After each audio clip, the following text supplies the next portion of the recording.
Shalom, shalom, shalom, Kwam Yasha Allah, Kwam Yasha Allah, and Islam to the Moors. Assalamu alaikum to the Muslims, and peace to the nations of gods and earths. I decided to put together this live stream, this documentary, to pay respect to the ancestors, right? This is in no way insulting any of these great men. The Prophet Noble Jew Ali, he has many followers that's actually still escalating him, and that's beautiful. Praises to that. And so does Elijah Muhammad. But whereas Clarence 37X, also known as Clarence 13X, aka Allah, and the reason I say 37X is because when you look at his death certificate, is listed as Clarence 37X. He's referred to as Clarence 13X because he was the 13th Clarence that came into mosque number 7 under Malcolm X. Now, the reason I'm doing this is to make sure that these men live forever, to make them immortal, right? And in particularly, many of our people that's parading around in their fancy suits today, the females that's, parading around half naked with your fitted clothing on, walking around in your corporate buildings, and you think you're in heaven, and you give absolutely no respect or honor to our ancestors. The other reason I'm doing this is because just because you may not agree with these men's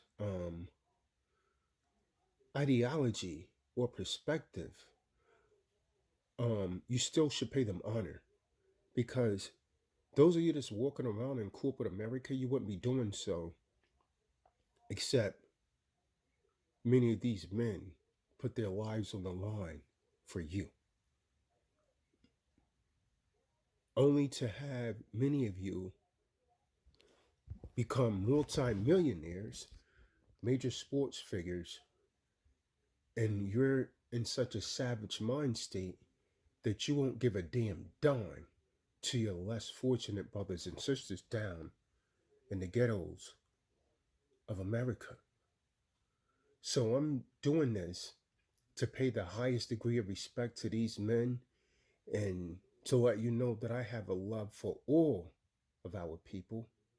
And in the forthcoming future, I would actually be doing a series of videos on 120 as taught by Allah, as taught by Clarence 13X, just for his, people, his followers that really want to be true gods and true oaths, so that you could actually have the true lessons and the plus lessons. So, you want to subscribe to the channel, tune into the channel, and, show your respect. So, I'm going to say peace, shalom. It's another way of saying it, to all of our people and all of the peoples of the earth. I wish peace. And a lot of people use that universal greeting, but you have no idea what peace actually is. What is peace? Peace is the highest form of greeting. Peace is the highest elevation of the mind. For peace is power, equality. Allah, see equality. Peace is power, equality. Allah, see equality. Those of you in the Ibrit, that would be our Hain. Power is magnetic. It attracts the wise and free the dumb into a purified state of mind, which only brings about divine equality of God, for that's the absolute truth.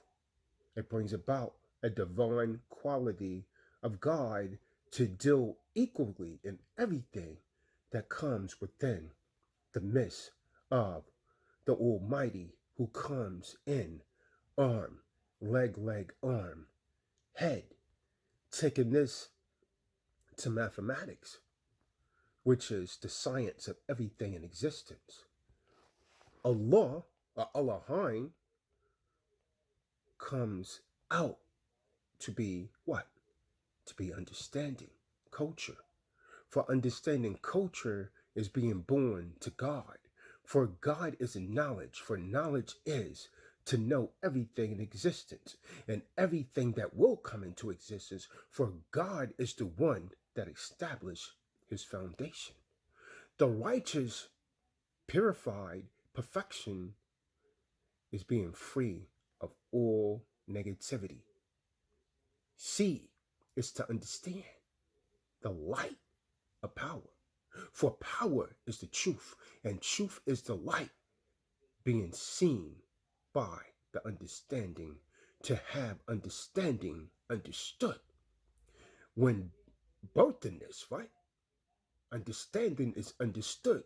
So when actually born manifestation of everything, equality is consisting of knowledge plus wisdom plus understanding. When knowledge adds on to wisdom, it always brings forth the proper understanding. Peace is the proper love, family, which is actually manifest through the Almighty Allah, Elohim. This is why it is the highest form of greeting. It's the highest form of greeting universally by Allah and by his nation, because we know that there is love within this kingdom. And love is only given and only going to come about through universal understanding. So you must have understanding, but you can't have understanding without having knowledge and wisdom. So this is why we greet each other's peace, to show and prove out of love for one another. So start acting like you love one another. So you see, this is why the Asiatics is the supreme foundation, so he could actually build a beautiful nation. The knowledge is beautiful, but the hands of the wrong person could actually be destructive. And this is why I, Tazadaq, the true and living God, say that there must be among us, the melanated people, love. It's going to take a lot of love to get us out of all of this. There must be love. See, I know that there's nothing mysterious, because 85% of the people that use that word, peace, they think it means only the absence of war. You understand? That's what peace means to them. But peace is not just a word, it is power, which is mathematics to deal equality at all times. The power comes from Allah, or Elohim, who is power and equality. The 85s use peace as meaning no war. When Allah or Elohim say peace, we make it seen by supreme building. So what are you building? Are you building peace? Are you making it seen by supreme building? So I'm saying peace to all of you under the sounds of my voice right now. And I pray that you listen to every word in this live stream and share it all over social media, and learn to pay respect and honor to these great ancestors. Peace. Late Sunday afternoon, Malcolm X was murdered as he was about to address a nationalist meeting at the Audubon Ballroom in Upper Manhattan.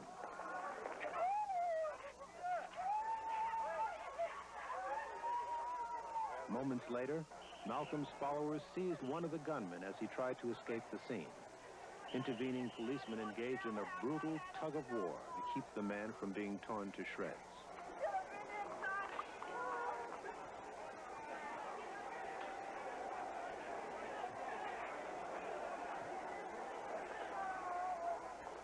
The cruel irony is that Malcolm was murdered by members of his own race, the very people he was fighting for with his extraordinary abilities. And that is the central theme of this documentary. The telling of this tragedy oft resembles a biblical story or a Shakespearean drama, laden with all the passions that flesh is heir to. Love and hate, loyalty and jealousy, unselfishness and greed, morality and debauchery. May we all profit in the telling of this story, resolving never to repeat its grievous mistakes.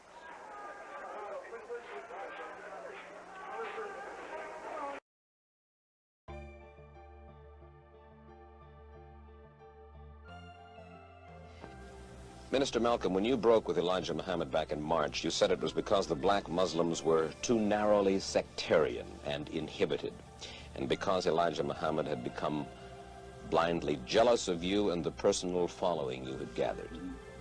I said the first part, but the last part, I didn't say that Elijah Muhammad himself had become blindly jealous. I mentioned that it was his family and the officials in Chicago. Everything that I said always was designed to protect Mr. Muhammad himself, primarily because the image that he had created was the image that enabled his followers to remain strong in faith and things of that sort, and I didn't want to see any... And I had stated in a newspaper article about an effort to take my life back in January, and at that time the Muslims denied it. Why are they threatening your life? Well, primarily because they're afraid that I will tell the real reason that that I'm out of the black Muslim movement, which I never told. I kept to myself. But the real reason is that Elijah Muhammad, the head of the movement, is the father of 8 children by 6 different teenage girls. 6 different teenage girls who were his private personal secretary. The one who first made me aware of this was Wallace Muhammad, Mr. Muhammad's son. And it was very clear that if I remained in the black Muslim movement, and this came into the knowledge of his followers, that they would leave him and follow me.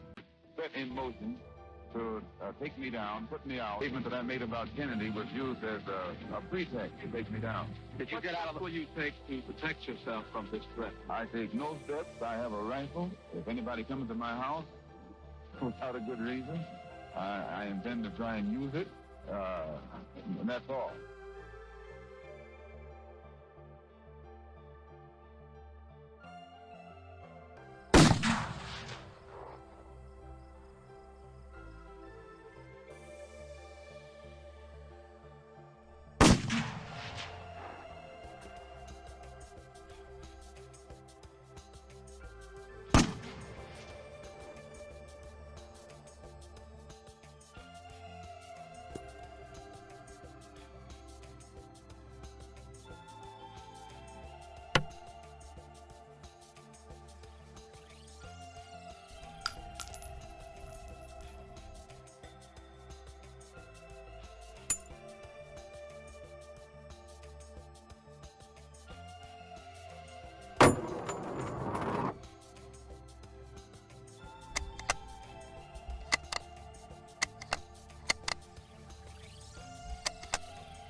Freedom is not free.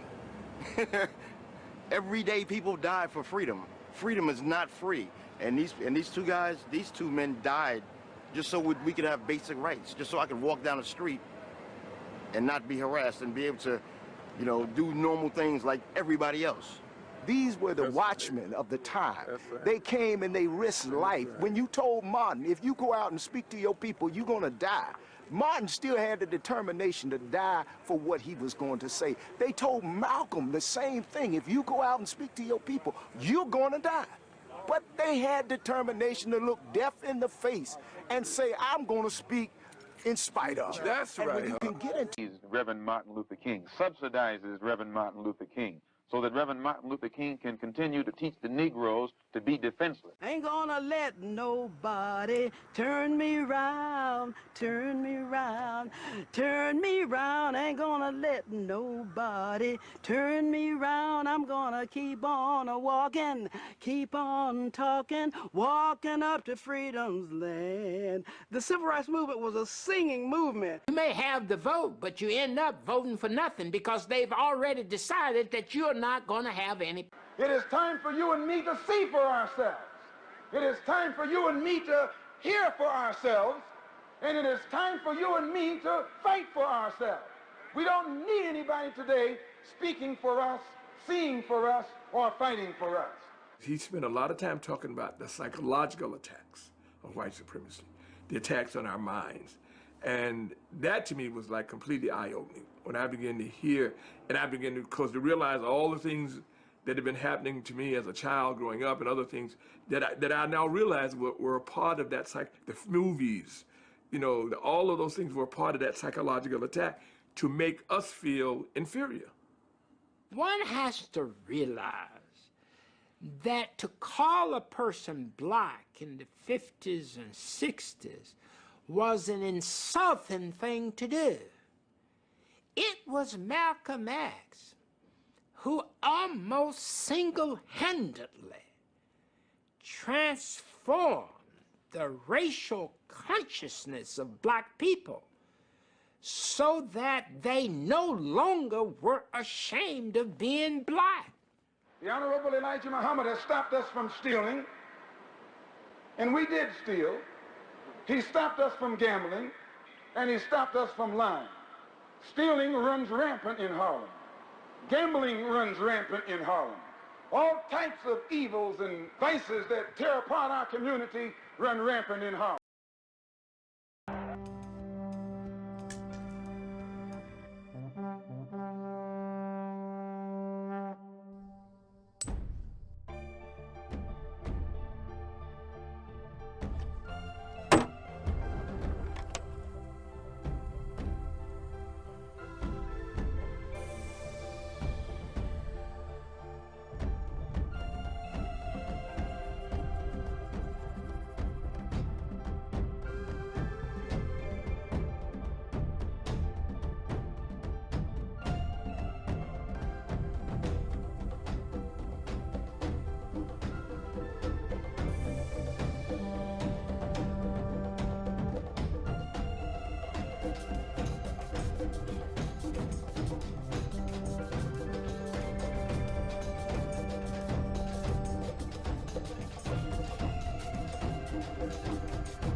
Hey, shalom, shalom, shalom, shalom, shalom, shalom. Once again, you're not under the sounds of the voice of your brother Tazadaq. I'm going to say Islam to the Moors, Assalamu alaikum to the Muslims, Hotep to the Egyptologists, of course, and I'm going to say peace to the whole nations of gods and earths.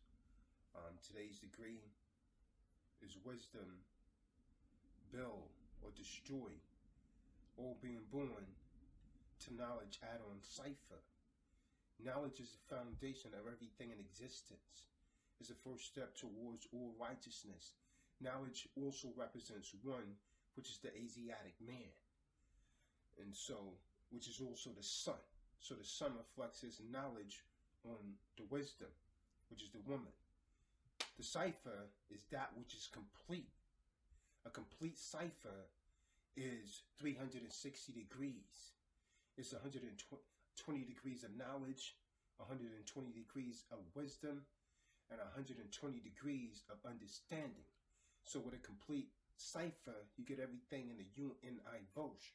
You get the sun, the moon, and the star, which is actually akin to the man, woman, and child, just like you see the shirt that I have on, but I'm about to make knowledge be born. Islam. And so I self Lord and master, and I self Lord and master. So I'm gonna through the spirit of Yahweh Bashem Yahweh Shah, I'm gonna try to demolish that whole term about spookism. You know, I've been sitting back, laying the cut, you know, watching a lot of people when they build against Yasha Allah, the Israelites, and I never really seen an Israelite come back intelligently. So my question to you Israelites is, how come you wouldn't respond properly? Why don't you respond intelligently if you know when, you know, you got people like, you know, Brother Polite, and I'm not putting a good brother down, he said, oh, you're getting spooky on me. Well, I mean, what he calls spookism is actually a higher level of elevation, you understand? And to all of the gods that, you know, say God is a man, I'm going to touch on that and clear that up as well.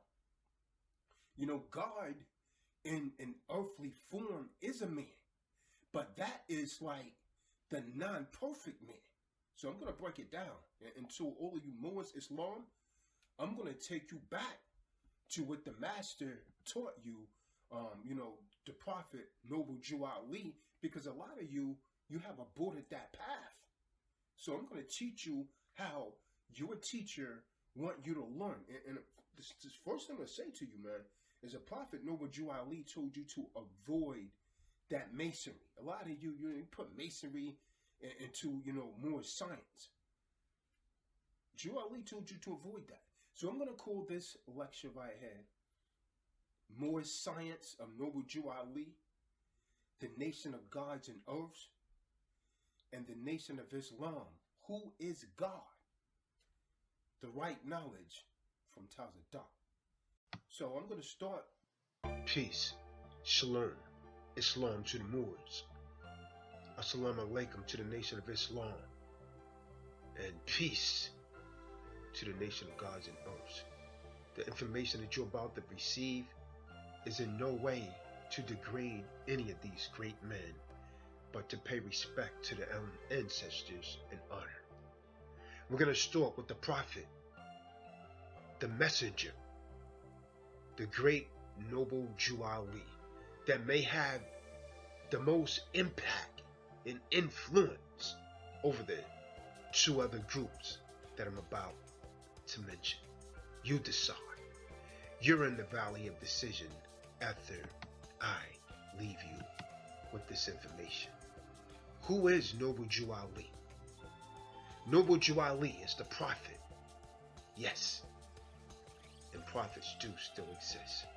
And the founder of the Moorish Science Temple of America, better known to Moors as a Maxim. Born in the state of North Carolina in 1886, he was the one that endeavored to teach his people, calling themselves blacks, Negroes, coloreds, NBCs, niggers, Ethiopians, etc., that they should not call themselves these bywords, these brand names. Now, you may be thinking, the listeners, Tazadaq, why not? Well, if you get a black crayon, peep the knowledge, right? Islam? If you get a black crayon or black frijoles, beans to those of you that don't understand, and observe the appearance, then you will notice that your skin color and the crayon is not this scene. So if you're thinking that it is, then you're desperately in need of some deprogramming, and I am your enlightener. So if you was to go and get a black crown and hold it adjacent to, next to your skin, and you observe that for a time, the following questions may arise in your mind. What is the label that is put on the crown indicating its color? What color is the crown? That would be the next question. And yes or no, is your skin, while it's adjacent to the crown, the same color as the crown? Answer the question, yes or no. It is not rhetorical. Now, if you answer yes to the third question, does your skin look exactly like the crayon that's labeled black? Does the label black used to indicate the crayon therefore match the appearance of the black crayon itself? Please listen to this question carefully. Is your skin black like the crayon? Please answer the question, yes or no. I need you to answer, Lord, because I'm advocating this for a specific reason. Does the label black use falsely identify you, therefore match the appearance of your skin? I need you to answer that question, yes or no.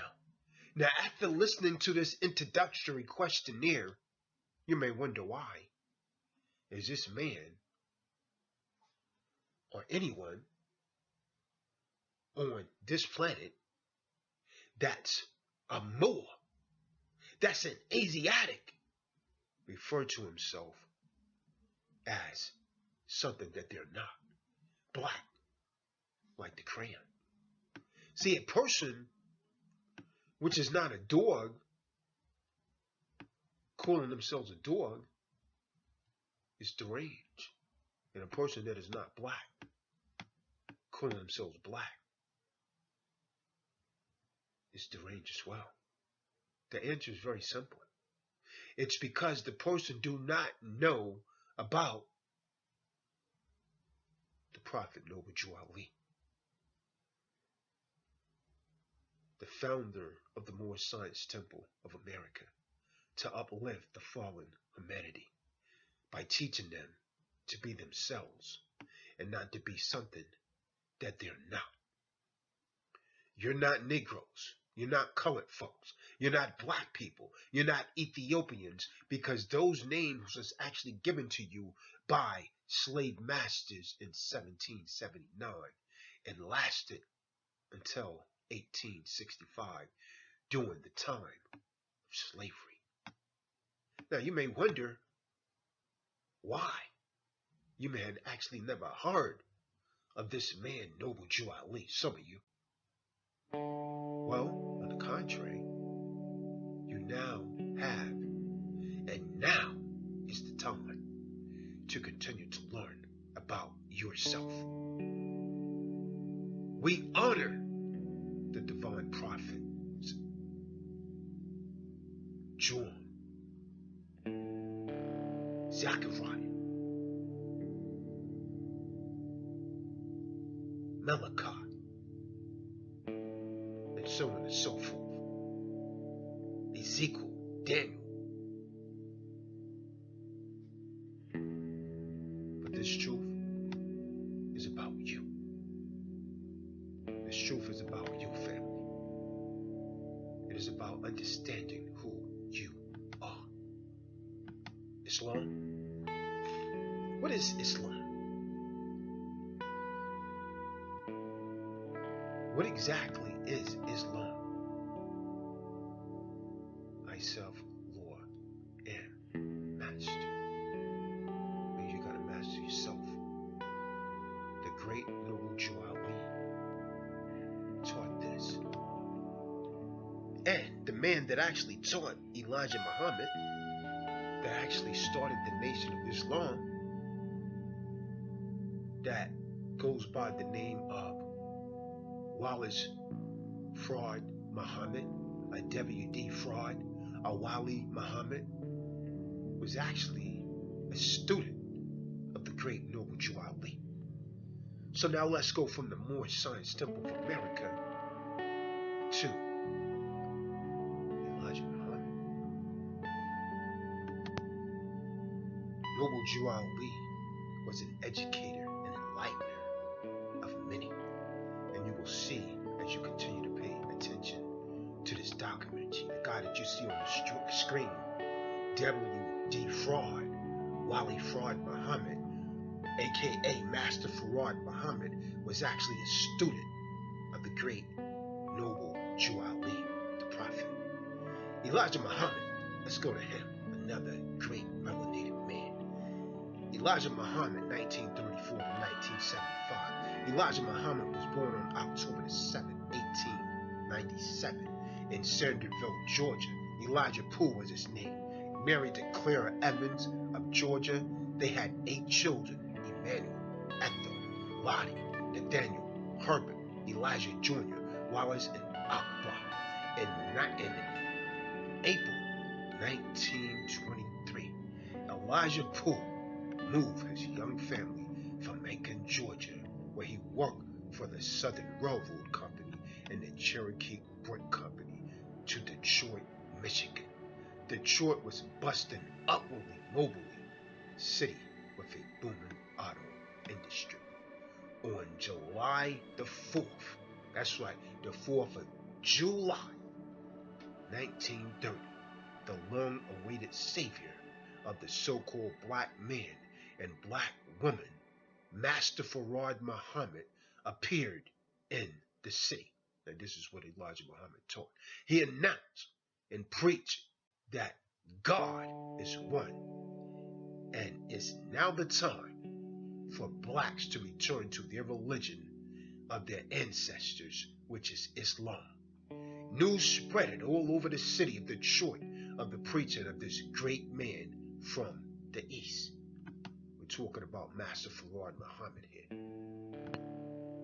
He was the teacher of Elijah Muhammad. Is everybody all right? Roger that.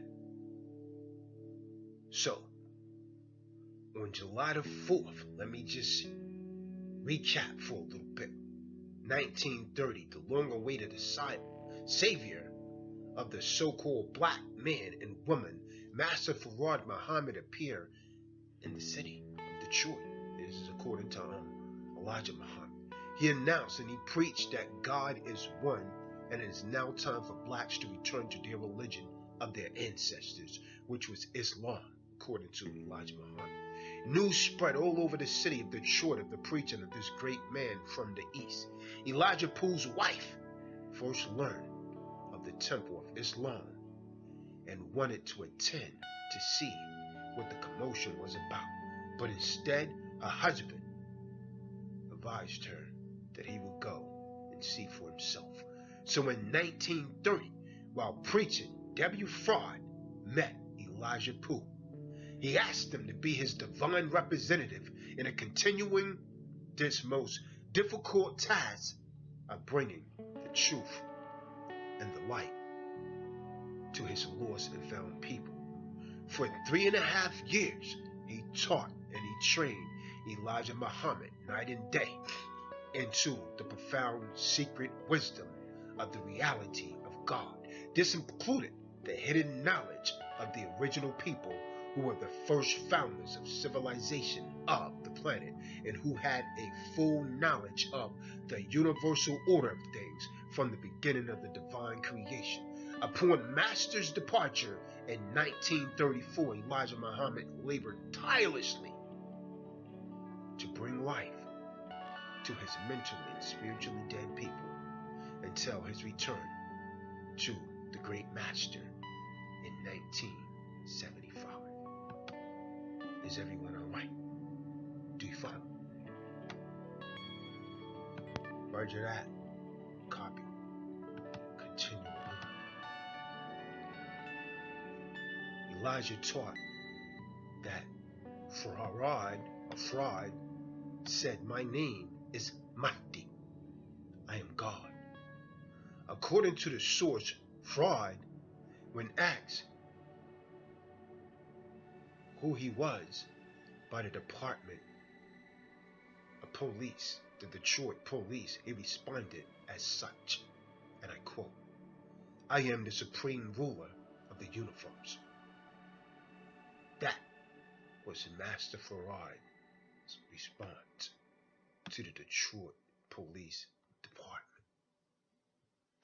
So Elijah Muhammad would go on to educate great men like Malcolm X, who would actually build up an empire for Elijah Muhammad. Then other men like Minister Louis Farrakhan and great warriors like Abdul Khalid Muhammad, just to name a few of the greats that came out of the Nation of Islam. And to mention another one that I really don't want to get to right now is Clarence 13X, who became known as Allah. So taking it back to the great messenger that started this, Noble Jew Ali. Now let's go back to Noble Jew Ali and let me give you more history on the Prophet Noble Jew Ali. Short-lived.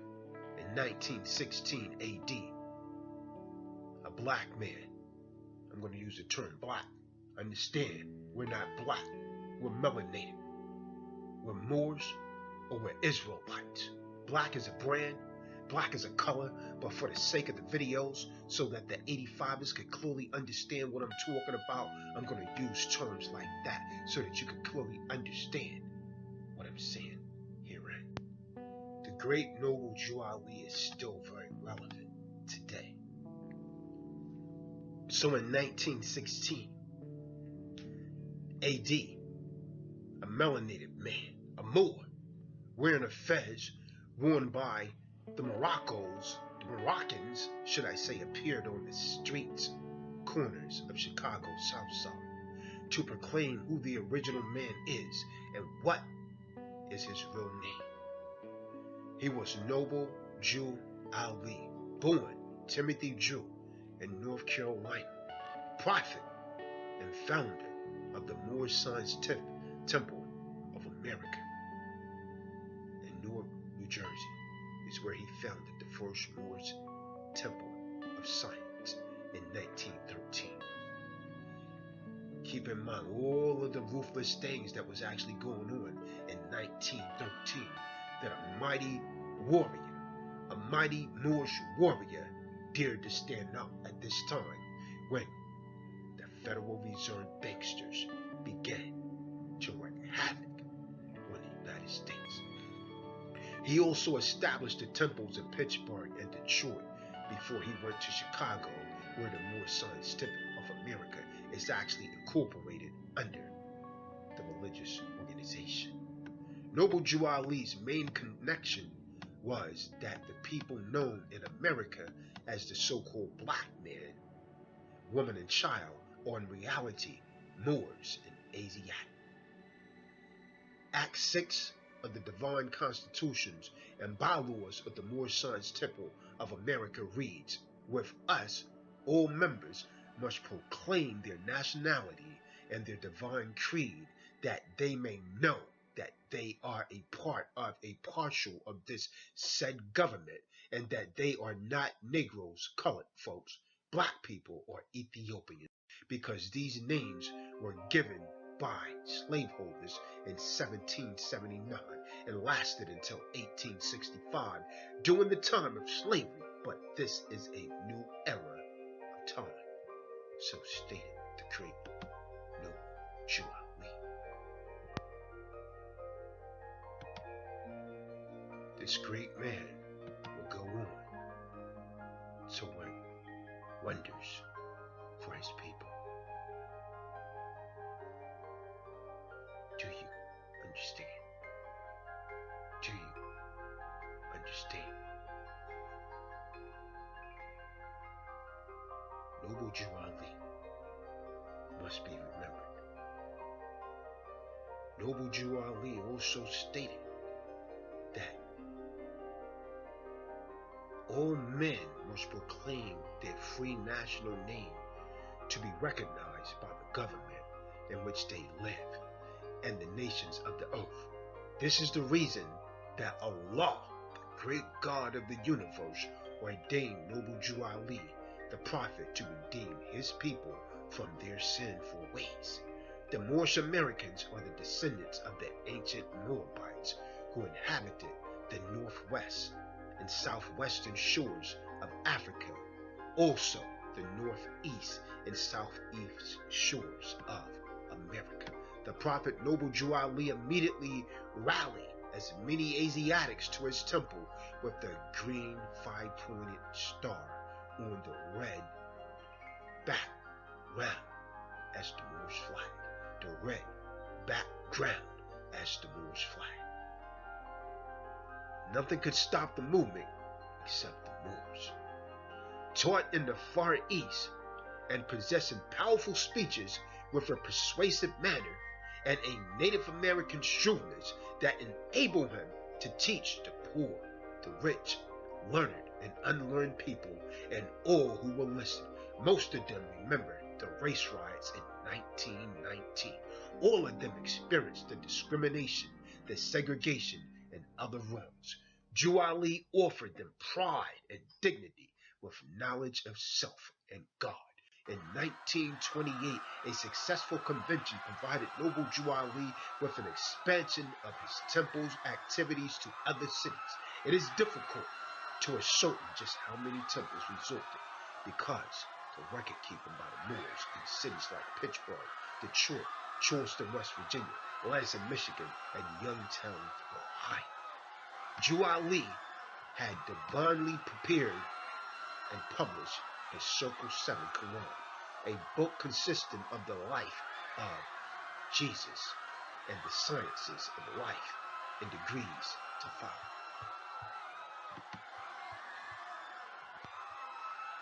But it doesn't stop there.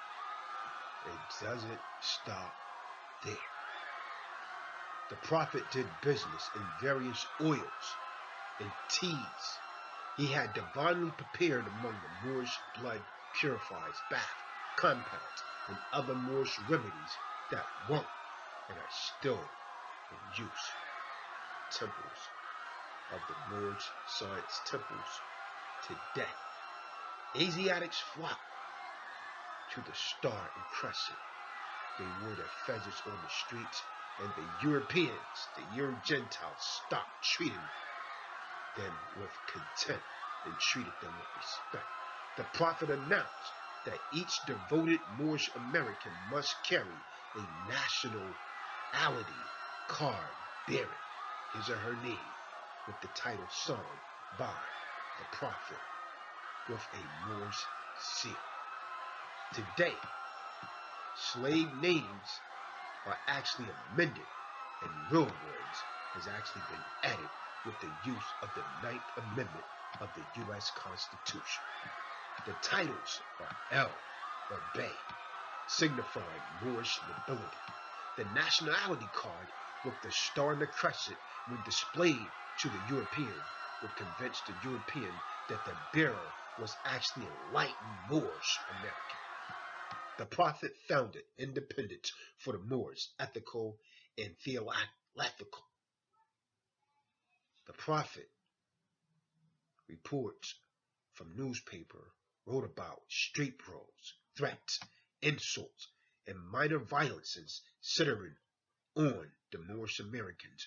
Moorish was actually approaching Europeans on the street, showing their nationality cards and the flags, and proclaimed in the name of the prophet Noble Jew Ali and Allah that they had actually been freed of the European slave mindset. After all of this was done by the Moors, Jew Ali issued the following law in the book called Humanities.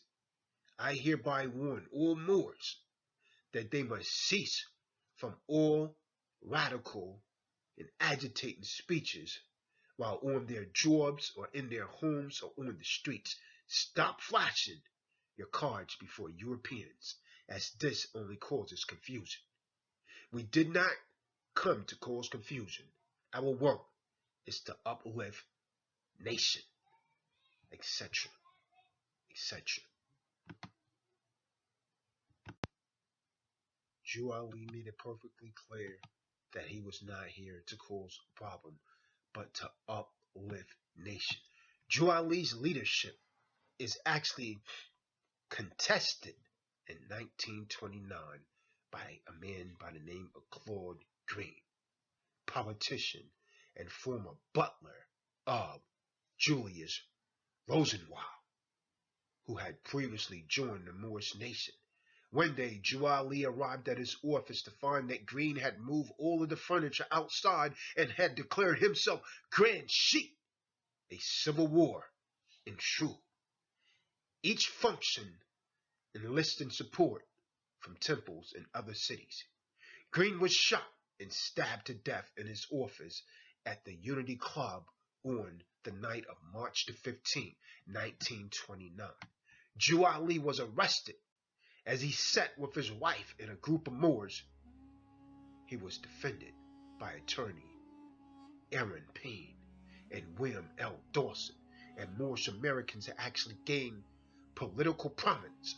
Sister Nana said that, and I quote, "The prophet from prison issued a message to the Moorish Americans, to the heads of all temples, Islam, I, your prophet, do hereby and now write you a letter as a warning and appeal to your good judgment for the present and the future. Though I am now in custody for you and the movement, it is all right, and it is well for all who still believe in my former God, Allah. I have redeemed all of you, and you are saved, all of you. The teachings of Allah can save even those who are not within me. I go to bat Monday, May the 20th, before the grand jury. If you are with me, be there. Hold on and keep the faith, and the great shall be your reward. Remember my laws, and love ye one another. Prefer not a stranger to your brother. Love, truth, peace, freedom, and justice. I leave all Moors. Peace from your prophet, noble Jew Ali."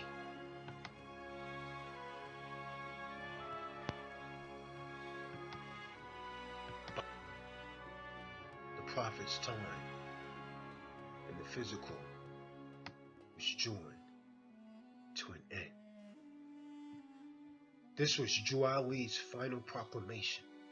Released on bond, he died under mysterious circumstances just a few weeks later. One Moor stated that he had succumbed to the injuries inflicted by the police during his imprisonment. Another Moor stated that he was set up by Green and beaten so severely that he never recovered. After Jew Ali's death, C. Kirtland Bey held the Moors together. Several of the prophet's disciples announced that they alone were the rightful inheritors of Jew Ali's leadership. John Givens L., formerly the prophet's chauffeur, and Johnson Bey, who had been imported from Pittsburgh to assist the quelling the Green Revolt, each conceived the idea that the dead prophet's spirit entered Green's Evans' body. And there you have it, on the prophet, the messenger, noble Jew Ali. I would like to say Islam to all of the Moors and to this great man. Which brings us to the man that became known as Allah, the Father, Clarence 13X,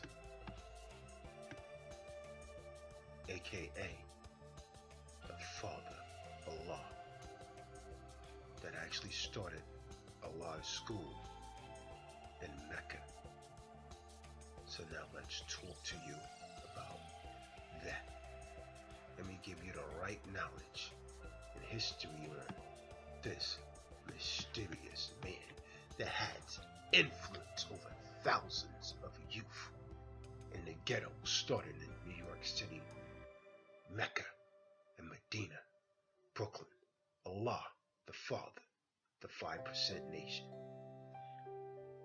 Clarence Smith was born on Wednesday, February the 22nd, 1928, in Danville, Virginia, the fifth son of Lewis and Mary Smith.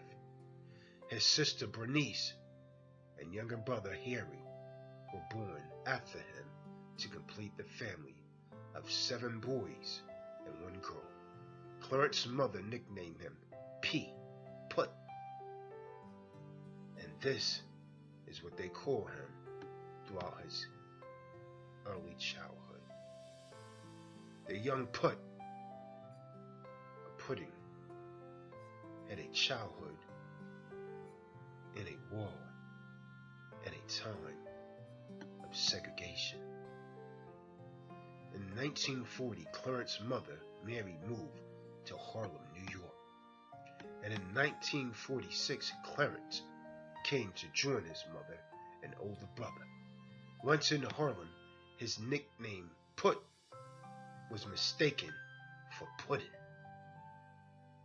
Put, I'm going to say that again to get this right, was mistaken for Pudding. And from that day forward, his name became Puddin'.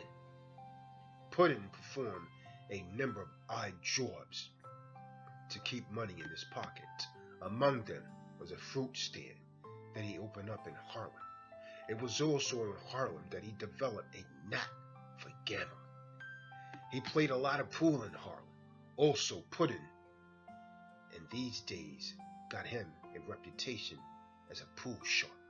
So in 1950, Mr. C. Smith joined the army and went to fight in the Korean War.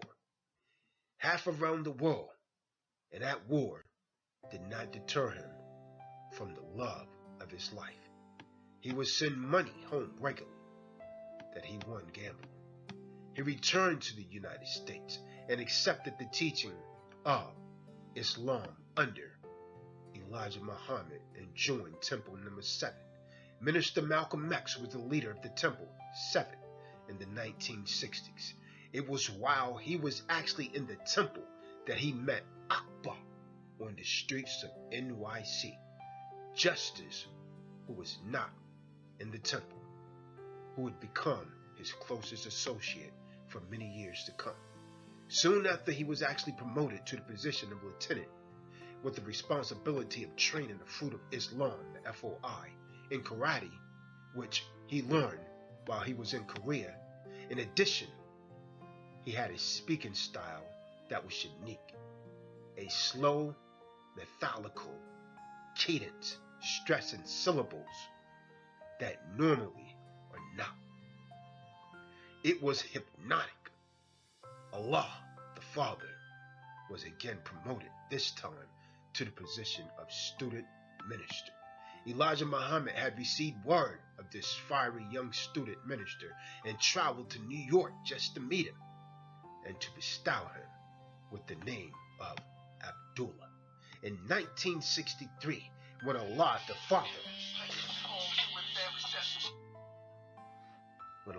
Father was addressing the student minister class, he was speaking about what makes rain, hail, snow, and earthquake. He was manifesting his self-styled wisdom that all above is caused by the Son of Man. The head of the FOI, Captain Joseph, walked into the room and heard what the Father was teaching. He stopped the meeting, dismissed the man, and spoke with Allah the Father. The captain told Abdullah that he could not teach what he was teaching here in the temple. It was time of turmoil in the general for the Nation of Islam in general. Minister Malcolm X himself was given a suspension from the temple. And so Abdullah, aka that became known as Allah, left the temple. Justice would leave with Allah. The father, other brothers who understood the reality of Abdullah's teaching, left with him. He removed himself from the temple with laws found lessons that had so much to do with him developing into a fiery orator.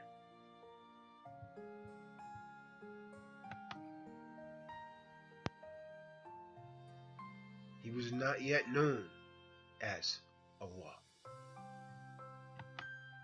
but out of respecting for what he wished to be called, I'm referring to him as such.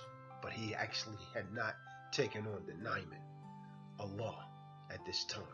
So he removed himself from the temple with laws found lessons. Back to the street of Harlem teaching, I is self. Self is the true reality. Son of man, God, to the masses of the youth who had not received the knowledge of self about their people and their history. In 1963, the father left temple number 7, and the father amended his name from Clarence 13X Abdullah to Allah. Then he went to the streets of Harlem to do God's work. Moreover, that was to reach his blind, deaf, and dumb people, 85%. And from them, raise 5% nation of gods and oaths. His first student was Kareem, the Black Messiah. Naha, Bismillah, Allah, Yahuwah, Kahim, Al-Jabbar, aka Prince Allah, Al-Jamal,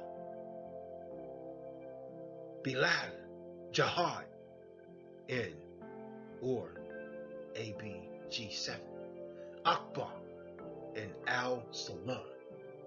They call Allah's Father, they call Allah the Father because many of them were the product of broken homes, and he was their father.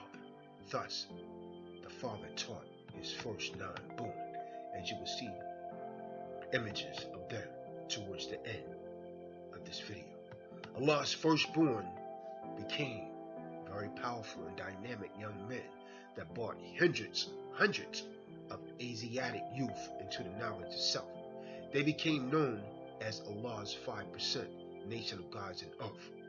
The father taught them that they were of the highest, even though they would be considered by some to be the lowest in the wilderness of North America.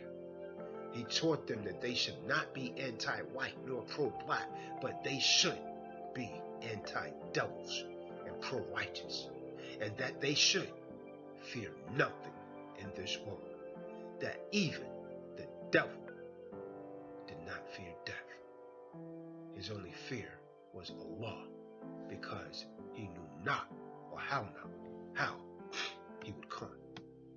In addition, that if they was one with Allah, there should be no reason to fear anything in the world. He told them that they did not need guns unless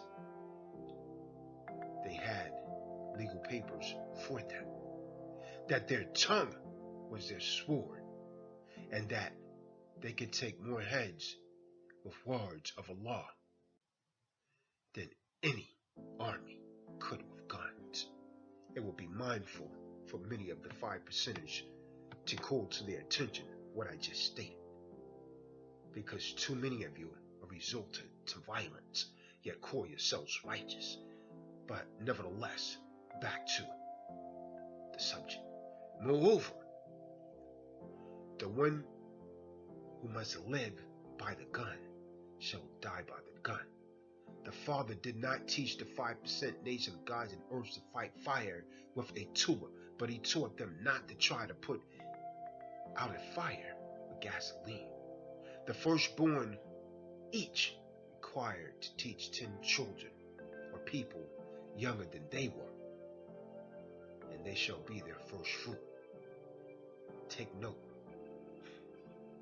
These are the supreme teachings of Allah. The Father left for his 5% nation, he left the supreme mathematics. He left the supreme alphabet. He left the 12 jewels of Islam. He left the student enrollment, which is 110. He left 1 to 36. He left 1 to 14. He left 1 to 40. He left the actual facts, and he left scientific facts. Now, fraud, Muhammad, right? The problem book is a degree that was given to Elijah by W. Fraud in the 1930s. W. Fraud said this book would teach the lost and found knowledge in a mathematical way. Number one in the problem book was the uncle of Mr. W. Fraud lived in the wilderness of North America, and he lived other than his own self. Therefore, his pulse beat 78 times per minute, and thus killed him 45 years of age. How many times did his pulse beat in 45 years? See, that's a question from the Prophet book. I won't go into the entire Prophet book. This is actually supposed to be for registered members only. So, if you're interested, you'll get the lessons after you learn the first stage, which is the supreme mathematics, which is the foundation. Anyways, getting back to Clarence 13X. Back when he was Clarence 13X, he learned about the nations, the supreme wisdom lessons. The lessons taught him that he was no God, at least not in the traditional Judeo-Christian Islamic sense, as unseen creator, that there was no God. That was no God, excuse me, that there was no God, the mystery that they say is a mystery. And I'm going to touch on that later. So he began to study the nation's lessons, which led him to question the nation itself. Even if he was a God, according to the nation, he was not yet Allah. The title belonged only to the best knower, the self-protected scientist, Master Farad, whose picture hung on the mosque wall. In the nation theology, each Allah was a mortal man who experienced birth and death like all men. After one Allah died, he was replaced by another.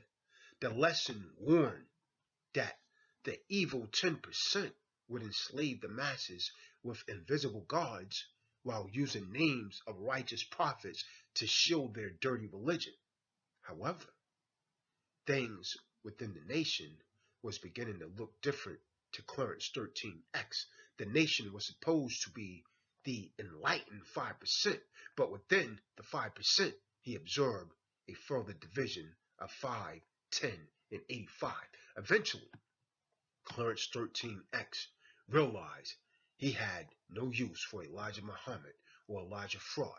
After 3 years as a Muslim, he dropped the X and left the mosque, but he took the lessons with him. He shared the nation's secret teaching with whomever would listen. He was well respected throughout his neighborhood and therefore became Allah. He often encouraged young people to get a good education or some type of vocational trade. One year after Dr. King was assassinated, so was Allah. He was filled with bullets in a project elevator. But his nation of young followers, known as the 5%ers, held on to his teachings. By the start of the 1980s, the 5%ers were an established future on the streets of all 5 boroughs in New York City. This is the story of Clarence 13X, Noble Jew Ali, Elijah Muhammad, and Master Farad Muhammad. These are men that's worthy to be remembered, as they gave a lot to the melanated community. This is a story, so I would actually encourage you to pass this information on to those that do not know, so that these men are not written out of history, that these men are not forgotten, because their legacy continues to live on. As you see, this is a book that was actually written by Malachi Z. York, very controversial against the 5% nation. And I'm not using this video to badger any of our people, so I'll leave it as that. The 5%ers are not as popular as they used to be, which is one of the reasons that I decided to put them in this video. As you see, there is Allah standing in the midst of 2 of his first 9 born. And towards the end of this video, again, I will be showing you images of the first 9 born that went out and got fruit. This is actually represent the sun, moon, and star, man, woman, and child, with the 7 in the middle.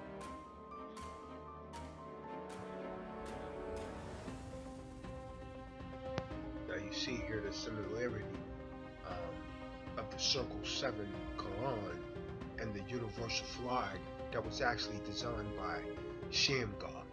That 7 represents God. You know what that 7 means? You better know. You better know the math. Now here's one of Muhammad Speaks, one of the original newspapers by Elijah Muhammad.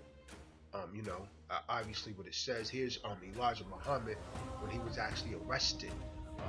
They try and get him for, a draft dodge, which is actually illegal because he was actually already over age. Now, we see right here Elijah Muhammad being handcuffed by the FBI. They've been always at our people, always trying to destroy any kind of strong melanated movement. Understand that, which is why you must unify and stand up and unite. Divided you're weak, united you're strong. Again, here's a picture of, the Father Allah, scripture right there, it speaks clearly upon the beliefs of the 5. As you see right here, this is a much younger image of Clarence 13X, formerly known as Clarence George Smith. And we see here, if you see to the far left over there, that's, Clarence 13X standing to the far left when he was actually in the Nation of Islam selling newspaper. He's in the background there on the back left. That's him again as a younger man, as you see for yourself. Now this is a picture of Allah and justice and the first 9 born. Very vintage photo here, so it's difficult to read what's there, but the names are actually on the photo.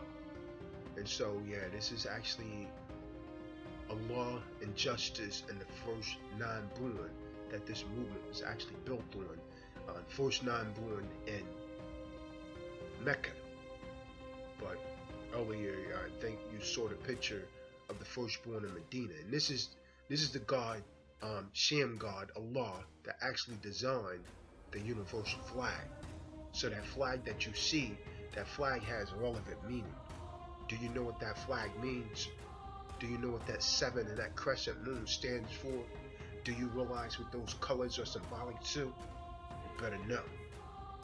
So this is the God, Shamgar, that's actually responsible for designing the universal flag that you see that the gods in earth fly. And this is the universal flag that Shamgar designed. Now here is the death certificate of the father of law, Clarence 13X, aka Clarence George Smith. Now here he is with the mayor that actually gave him the building that's still in Mecca. Now here he is again with the mayor, and this is the firstborn in Medina, aka Brooklyn. And so here you see Allah with two earths right here.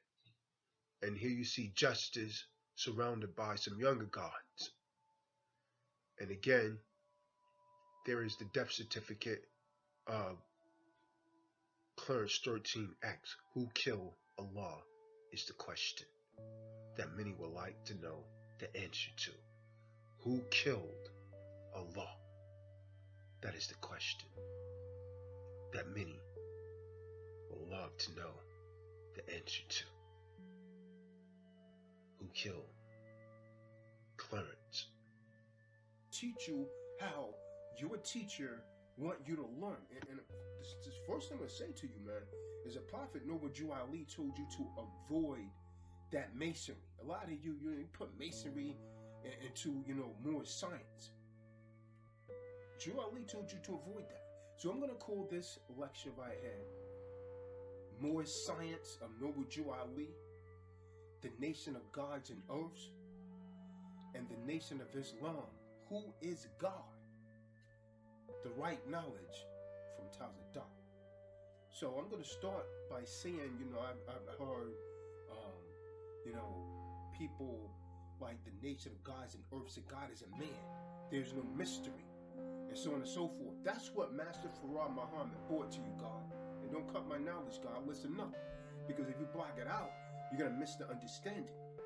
So essentially what happened, man, with this whole paradigm, the way it started, is that the God that they call Master Farah Muhammad, he learned under Jew Ali.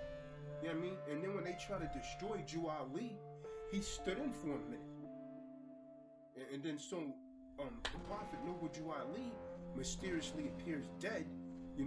After this dude is sitting in for him a minute, so-called Master Farad Muhammad, and he took a lot of Noble Jew Ali's teachings, and he taught Elijah Muhammad, praises due to Elijah Muhammad as well, who actually taught, Malcolm, who actually taught Farrakhan, who actually taught Khalid Muhammad, and so on and so forth.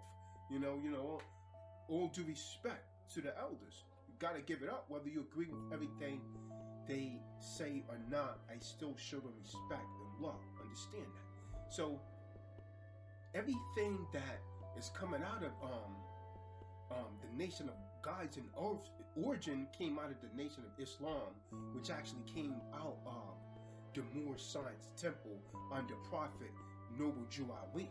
Understand that. I'm not hating.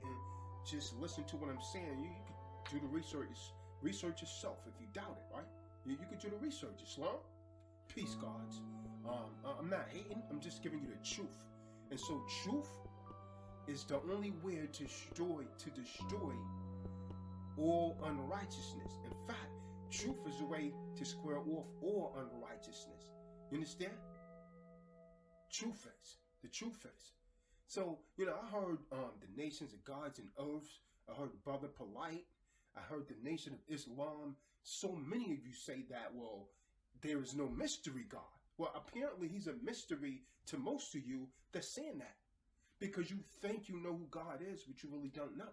And so then when you can't see God, and I'm using this term God so that my listeners could actually comprehend, right?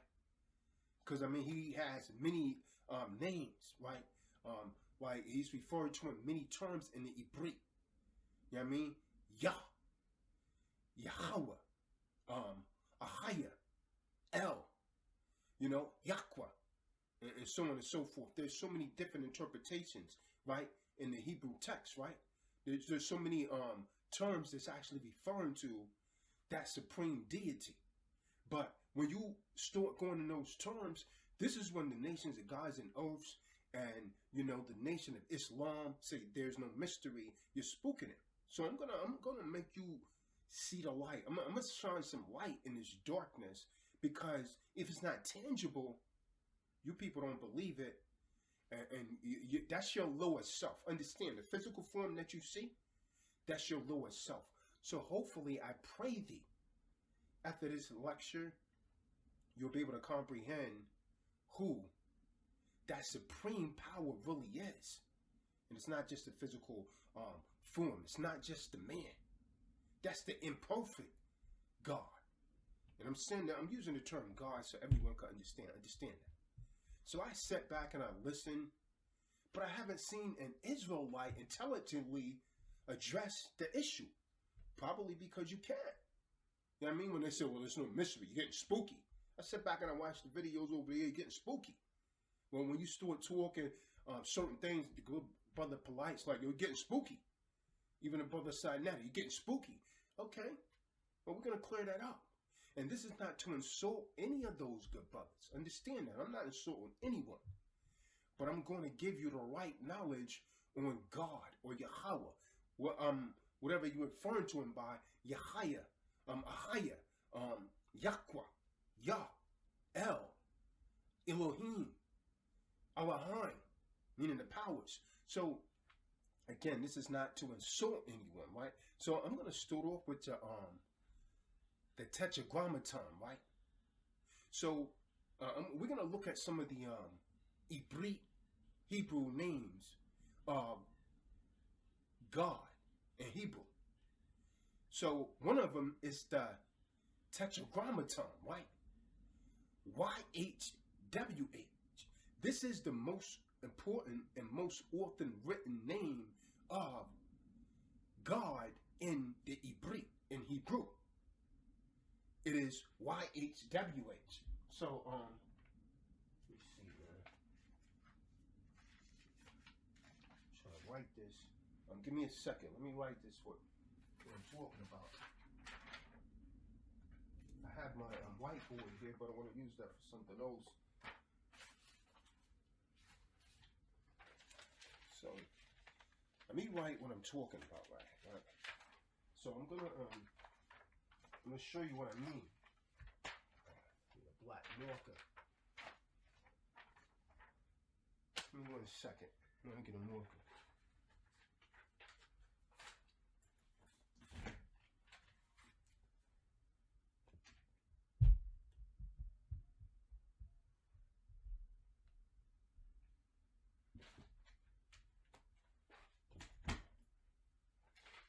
So here we go. I'm back, right? So the YHWH, right? And I'm gonna write it in the modern Hebrew, right? I'm not gonna write it in the Lashawarm Hakadash, so I don't want to hear anyone. Oh yeah.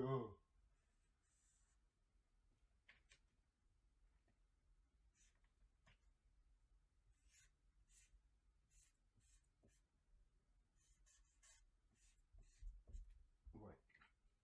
So this is the YHWH in the modern Hebrew. It's the 4-letter Tetragrammaton. It derives from the prefix tetra, which means 4, and gramma, which means letter. So 4-letter tetragramma. That's what it derives from.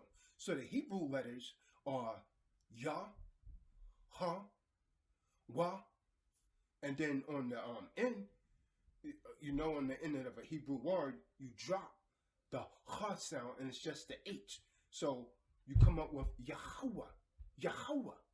You understand? Yahweh. So in the modern Hebrew, they will call it Yod, Hey, Wa, Ha. You understand? So in English, it is written YHWH. Now Esau, he's gotten slick on you, and he's trying to throw the V in there. You know, and we know the V is up. We know that's not supposed to be there, and some of them's gotten even craftier, and they put the JHWH. That's how they get the translation Jehovah. But I don't want to get too much on the name. So depending on the transliteration, the convention that is used is actually going to determine it. But the proper way to write it is your YHWH. And from that alone, when you get the letters of the alphabet, it should tell you that that's Yahweh. Now, the YHWH appears, I checked it out, 6,826 times in the Masoretic text of the Hebrew Bible. Do you understand? So this is actually first mentioned in the book of Genesis, chapter 2, verse 4. And so in the English Bibles, it's traditionally translated as the Lord. The Lord. Everybody all right? Peace, God. Islam, Noah. Shalom. Yasha'Allah. Listen up. Listen up. So in some of the oldest surviving square Aramaic texts, the Tetragrammaton was written in the contrasting Paleo Hebrew characters and were not read as Idona, meaning my Lord, until that rabbinic teachings after Israel went into Babylon captivity. Do you understand? Do you understand? So in appearance, the YHWH is an archaic third person, singular, imperfect of the verb to be. To be, meaning therefore he is. So this explanation agrees with the meaning of the name given in the book of Exodus, chapter 3, verse 14, where God is represented as speaking and hence as using the first person, I am. See, it stems from the Hebrew conception of the monotheism of God exists by himself, for himself, and is the uncreated creator who is independent of any concept, force, or entity. Therefore, I am that I am. Do you follow me? That might have went over your heads, so I'm going to need you to watch this video 8 to 10 times. No less than that. So, to prevent blasphemy, right, for which is capital punishment, is actually prescribed in Israelite tradition, refers, people started using the Tetragrammaton, right? Because they said the name was too sacred to pronounce. So now, another pronunciation of the name is, damn, I should actually have my, I got on my table, got mark on my table. Another name is Yah. Yah. And you gotta, I know a brother calling himself Yah Bay, and I told him that means, God, but, I guess he's coming up with some different interpretation if you don't speak the language. So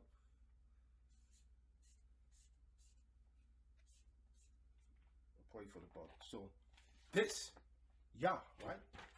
Yah, that's another name of God. The name Yah is composed of the first two letters, YH. WH is composed of those first two letters. Yah. You understand? YAH. So it's the first two letters. It appears often in the names such as Elijah or, another name. It is actually found in the King James versions of the Bible. When you read the book of Psalms, the 68th chapter, verse 4, also they translate it as Jah. So this is where the Jamaicans get it from, another misnomer. Because we know this letter J came around the 1400s, has nothing to do with us. This is you from Greco-Roman captivity. So another way it's written, and I'm not going to write all these out, is Elohim, another common name for God in the Bible. Elohim, right? So despite the I am ending, common to many plural nouns in the Hebrew, the word Elohim, when referring to God, is grammatically singular. Do you understand? And it actually takes a singular verb in the Hebrew Bible. So when the Hebrew Bible uses Elohim, not in reference to God, it is plural. Do you understand? As in the book of Exodus 20 verse 3. Now, there are a few other such as uses in the Ibrit, in Hebrew. For example, in the modern Hebrew, the singular word ba'am, owner, looks plural, but likewise it takes a singular verb. Do you understand? Just giving you an example. So a number of these scholars, these modern scholars, has actually traced the etymology to the Shemitic root YL to the first power. Elohim is such plural construct of powers. In the Lashawarm Haggadah, that would mean Elohim. Elohim. You understand? But in the modern Hebrew, Elohim. So Hebrew grammar allows for this form to mean he is the power, meaning singular, overpowers plural. Just as the word Ba'alam means owner. Do you understand? He is Lord. Well, I was talking about earlier, right? Even over any of those things that he owns, that or lordly, plural. Do you understand? So just so you get a precise understanding, and I could give you many more names that they use for the Most High, but I don't. El would be another one, right? In Hebrew, El appears very occasionally, along in Genesis 33 and 20, for example, and so on and so forth, and Genesis 46 and 3. But I don't want to stay on the name too much, right? I'm just showing you that he's referred to by many different titles. You understand? And the Ibrit, when you really look at it and break it down, right? So now, I don't. You heard the brothers from GOCC saying Ahaya, right? I am. Ahaya Ashahaya. I am that I am. So that's another term that they use to get the Most High attention. So my point is, none of these is linked to the physical man. This is why I'm referring to these terms, because I'm trying to put your mind in the right place, because you got the Nation of Islam saying there's no mystery God, right?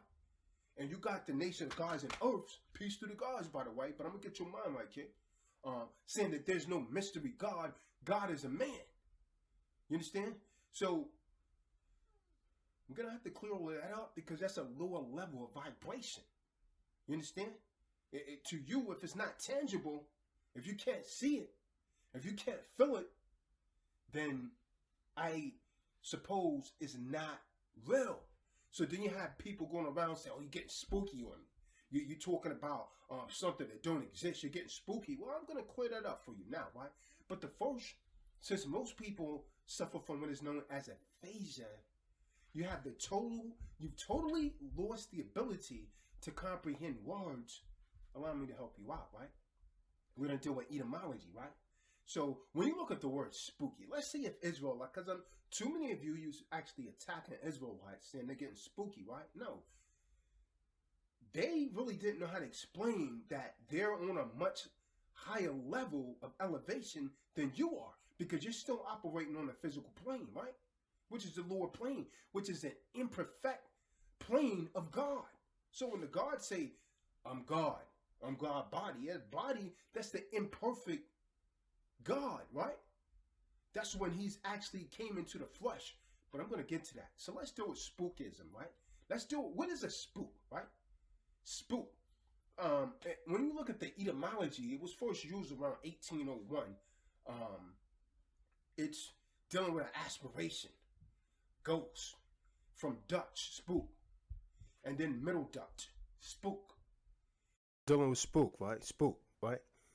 Because polite says you guys are getting spooky on them, right? So spook means of unknown origin.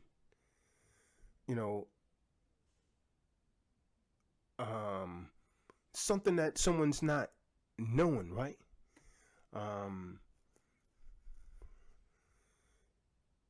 In the derogatory racial sense, black person is attested from the 1940s as being a spook. You understand? Because they're dark skin.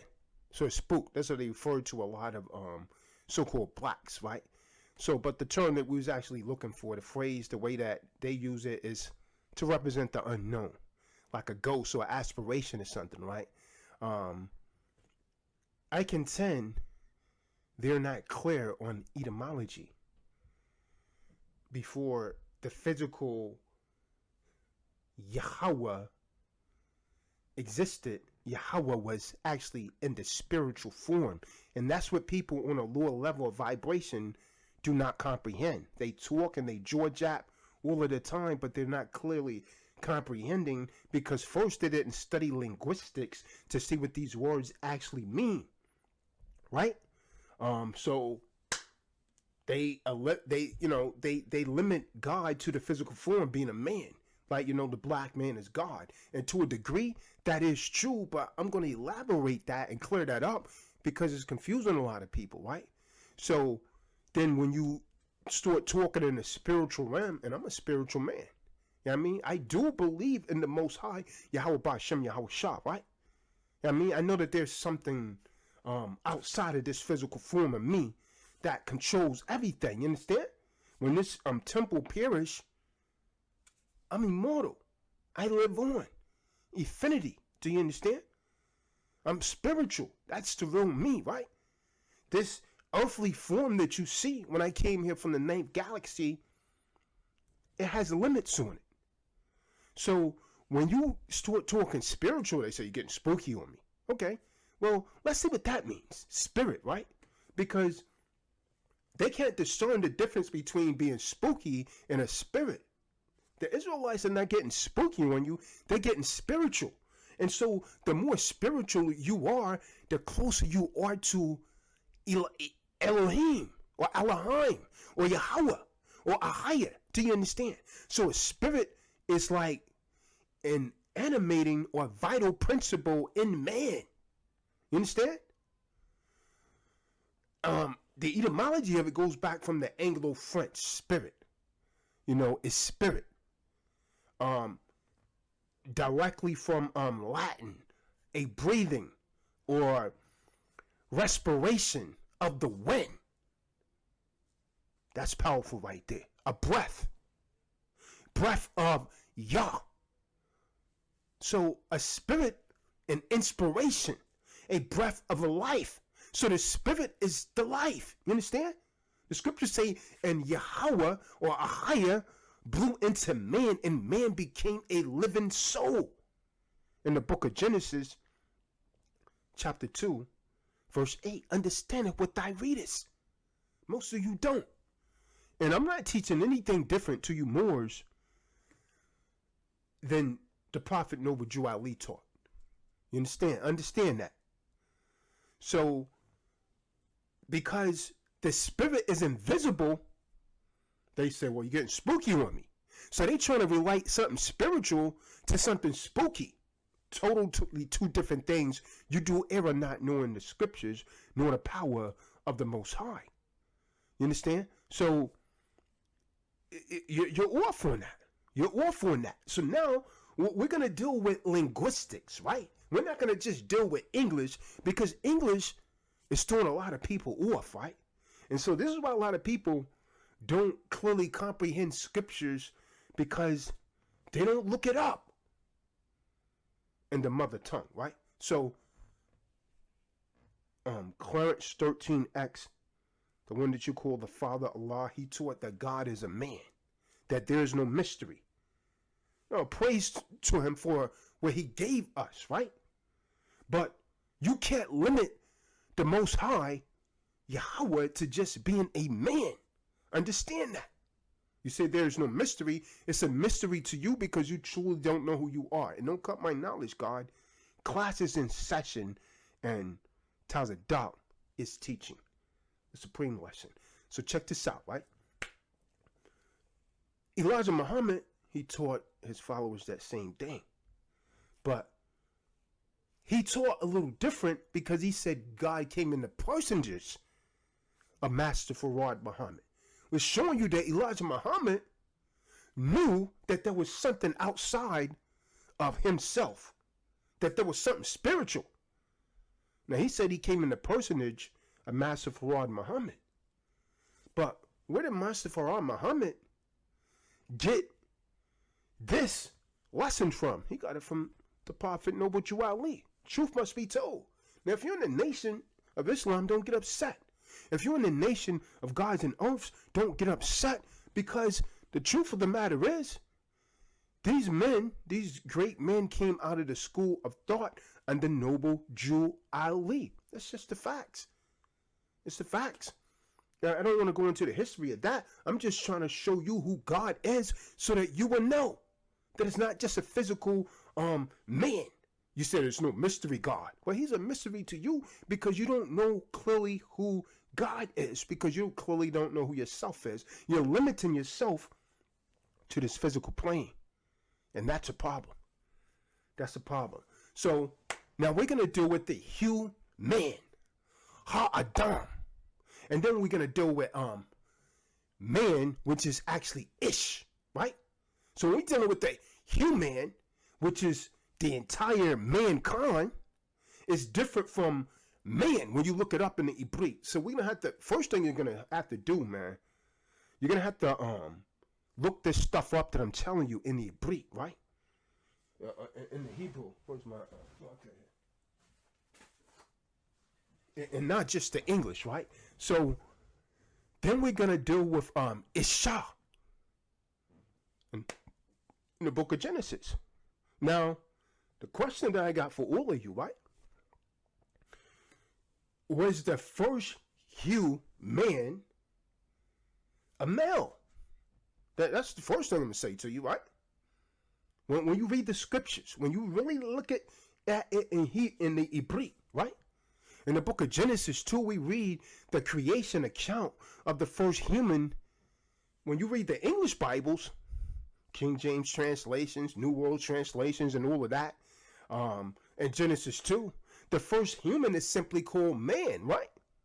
And this man is understood by most people as referring to as a male rather than a generic human. And I'm not saying human, I'm saying Hueman.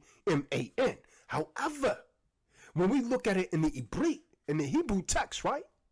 The first man is not specifically referred to as a male human. Male human being Ish when you look it up in the Hebrew. And those of you that know the Hebrew, you know I'm telling the truth. The male human, the male man is referred to as Ish in the Hebrew. Until after the Most High went into his rib, and then he mentions in the book of Genesis 2 and 21 through 22, when a part was actually taken out of him. You understand? So after this, going into his rib, the operation and so on and so forth, then now undoubtedly male human sees the female human and says, this one is bone of my bone and flesh of my flesh, and she will be called Isha in the Hebrew, woman in the English. So Ish in the Hebrew is man. It simply means man. And Isha in the Hebrew means female, because she was taken out of Ish, Genesis 2 and 23. So the first woman, Isha, and the first man, Ish, may have both been part of one side of the first human family, being Ha-Adam. Because when you look at it in the Hebrew, you got a different translation when it's mentioning Ha-Adam, that they refer to as Adam. It's not the same Hebrew word. It's not called Ish. It's called Ha-Adam, meaning humankind. You understand? Referring to the whole kind of human. I don't want you to believe me. I want you to check it out for yourself. You understand? So Adam essentially means humanity. You understand? The Hebrew word Adam can mean human being. You understand? And not necessarily a male human being. You understand? Because a male human being means Ish. The female human being means Isha.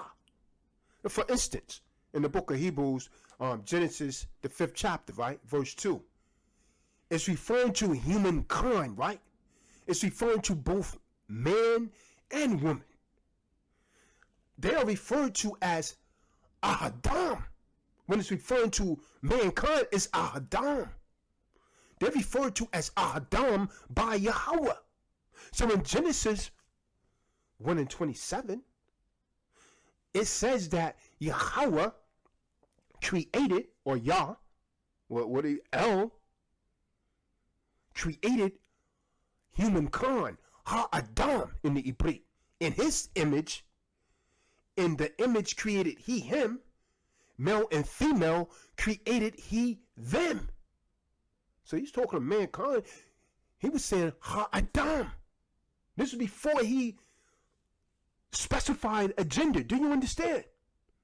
Do you understand? So in Genesis 2, the first human is fairly consistent, referred to as Adam. Show you what I'm talking about. Let me take a black marker and go to the white, all over the whiteboard.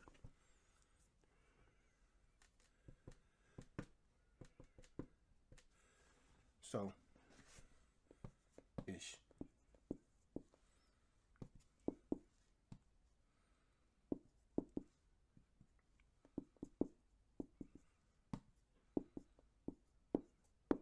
All right. Show you what I'm talking about. All right. So when in Genesis 1:26, right, when it's referring to mankind, right, the all of man, when it's referring to humanity, right, the Hebrew word there is Ha-Adam. Ha-Adam. You can look it up. If you don't believe me, matter of fact, go and check it out. Because I wrote Strong's so you can look it out. Strong's H120. Human, meaning mankind. The entire of humanity. Genesis 1:26. It's talking about the entire mankind. But when we go to Genesis 2:23 and Genesis 2:24, when it's referring to just man, meaning the male figure, it uses the Hebrew word ish.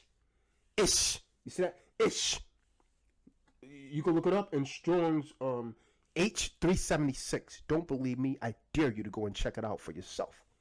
So, and then when we look at Genesis 2:23, when it's mentioning the female by a specific gender, it uses Isha, which is actually Strong's H802. Get a good look at this. I'm not making this up. I can't make this up. I can't make this up, man. Got it? Let this draw in. Yeah, I want you to take a snap photo of this in your mind. Because you're going to learn today. You're going to learn today.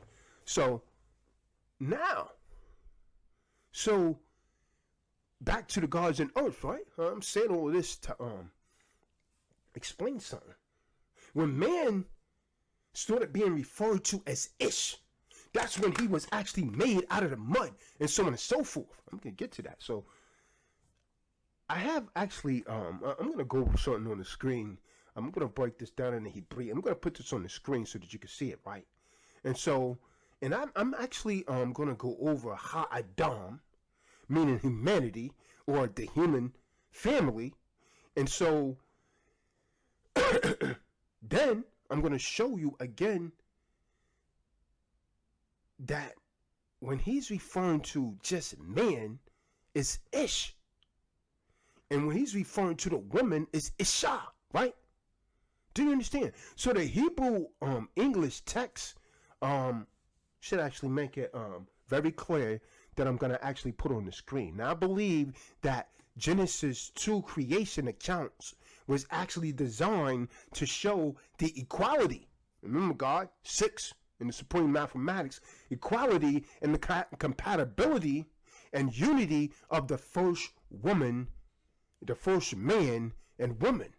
Now, it may be that we are even meant to understand that they were both the same source, because in the beginning they're referred to as Ha-Adam, meaning humanity, not just man. Do you understand? I hope you're getting this. and shared the same flesh made from the same ground that had actually been personally created by the Most High. By the Most High's own breath, he breathed into them the breath of life. Genesis 2, verse 8.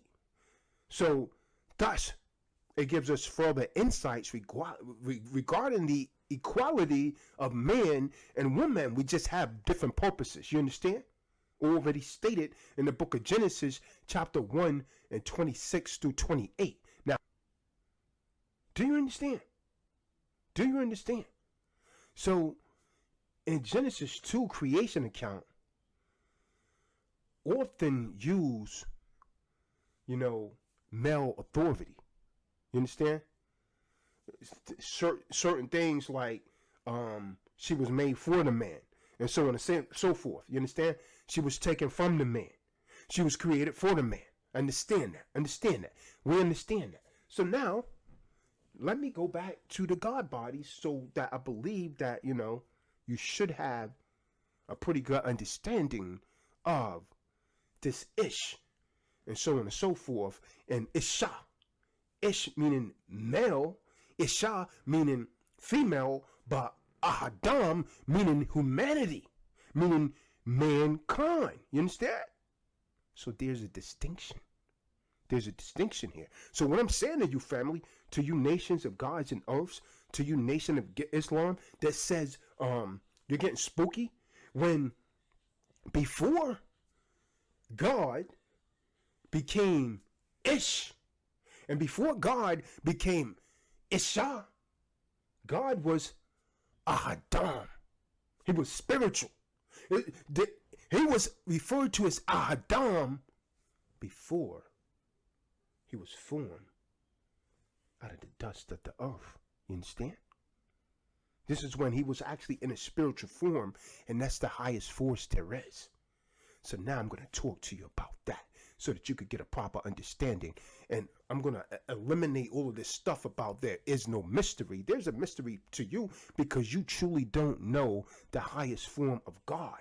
When God came down and, perfected himself into an earthly form. When God created himself in the form of a man, this represents God in a fallen state.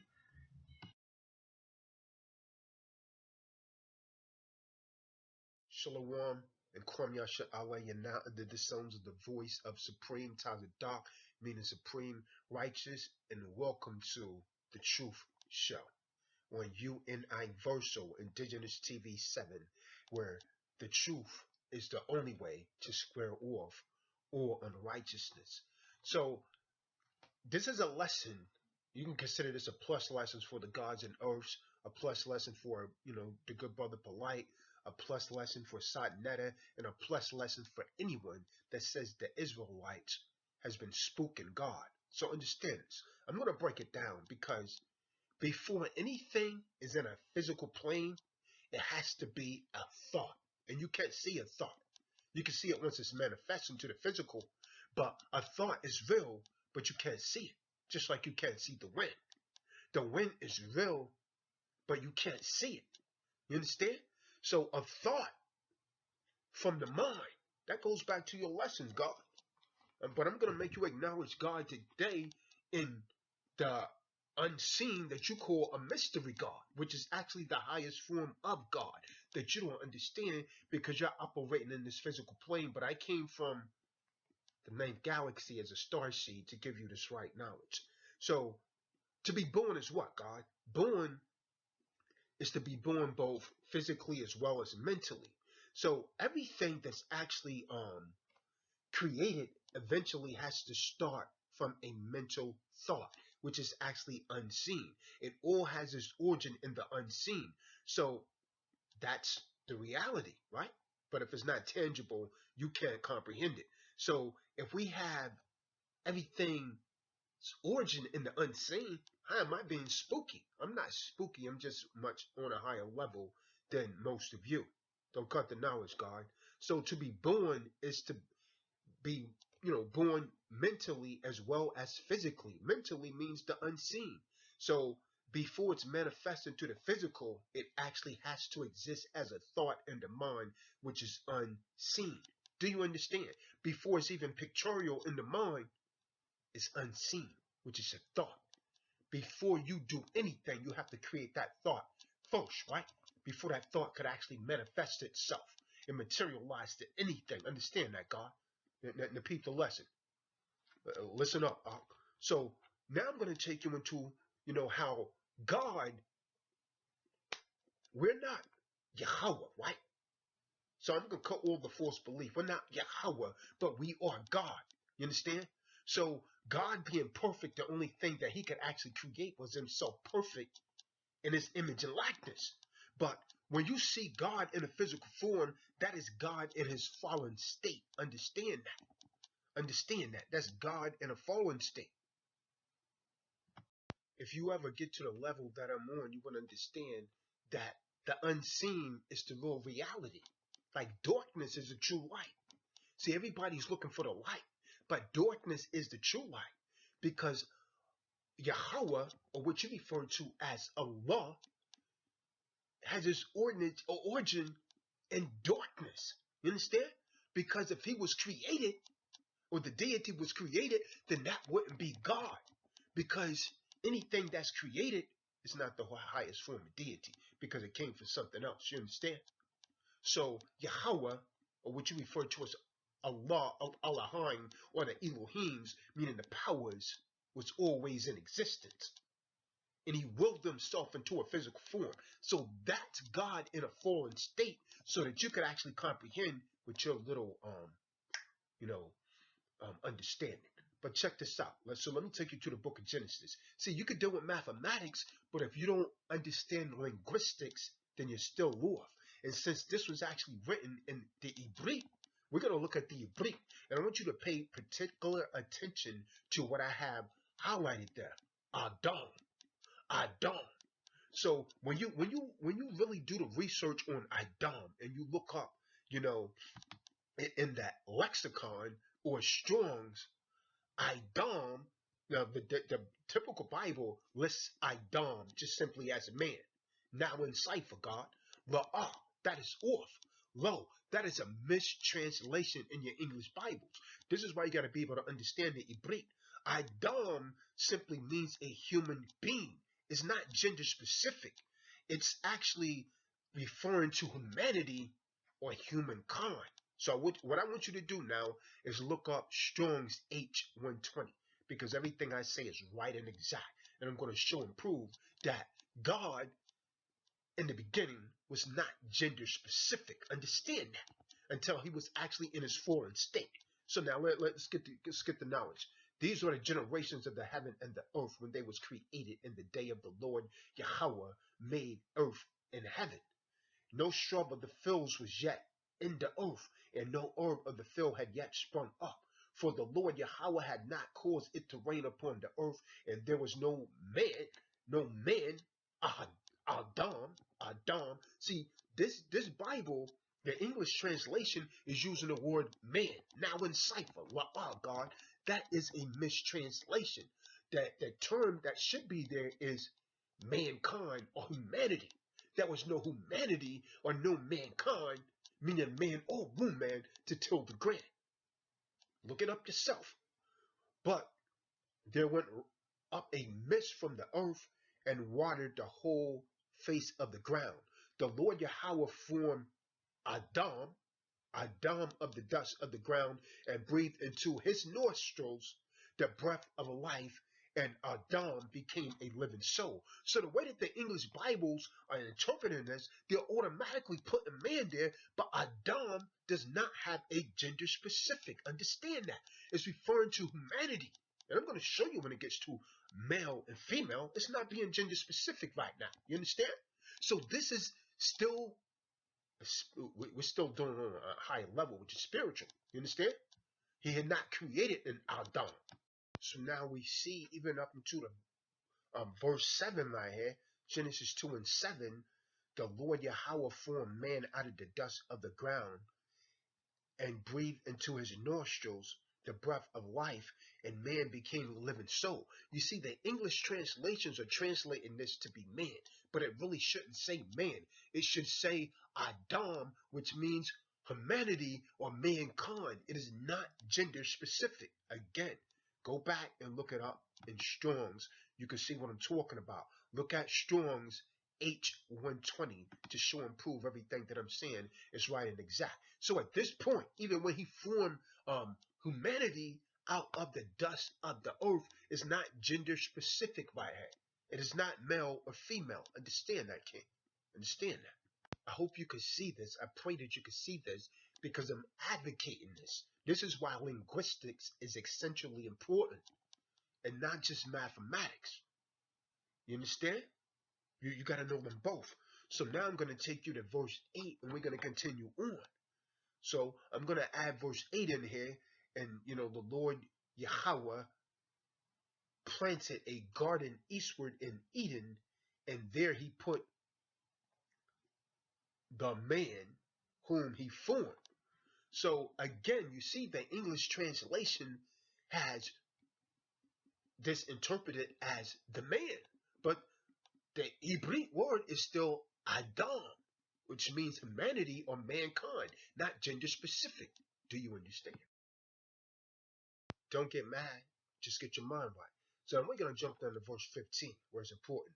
And the Lord Yahweh took the man and put him into the Garden of Eden to dress it and to keep it. It's still using that Hebrew word Adam. It's still not referring to a gender specific. And the Lord Yahweh commanded the man, Adam, meaning humanity, saying, of every tree of the garden thou mayest eat freely.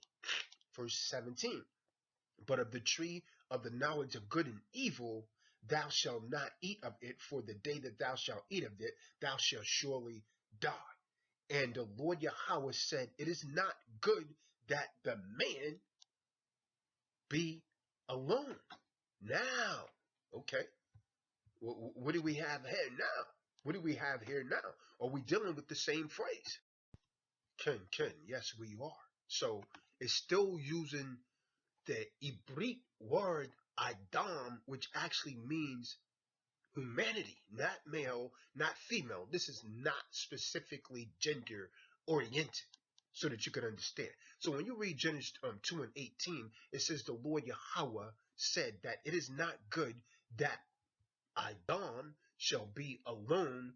I will make, the English translation is using the word him here, right? When we look it up in the Hebrew, the word that they're using for him is nahad.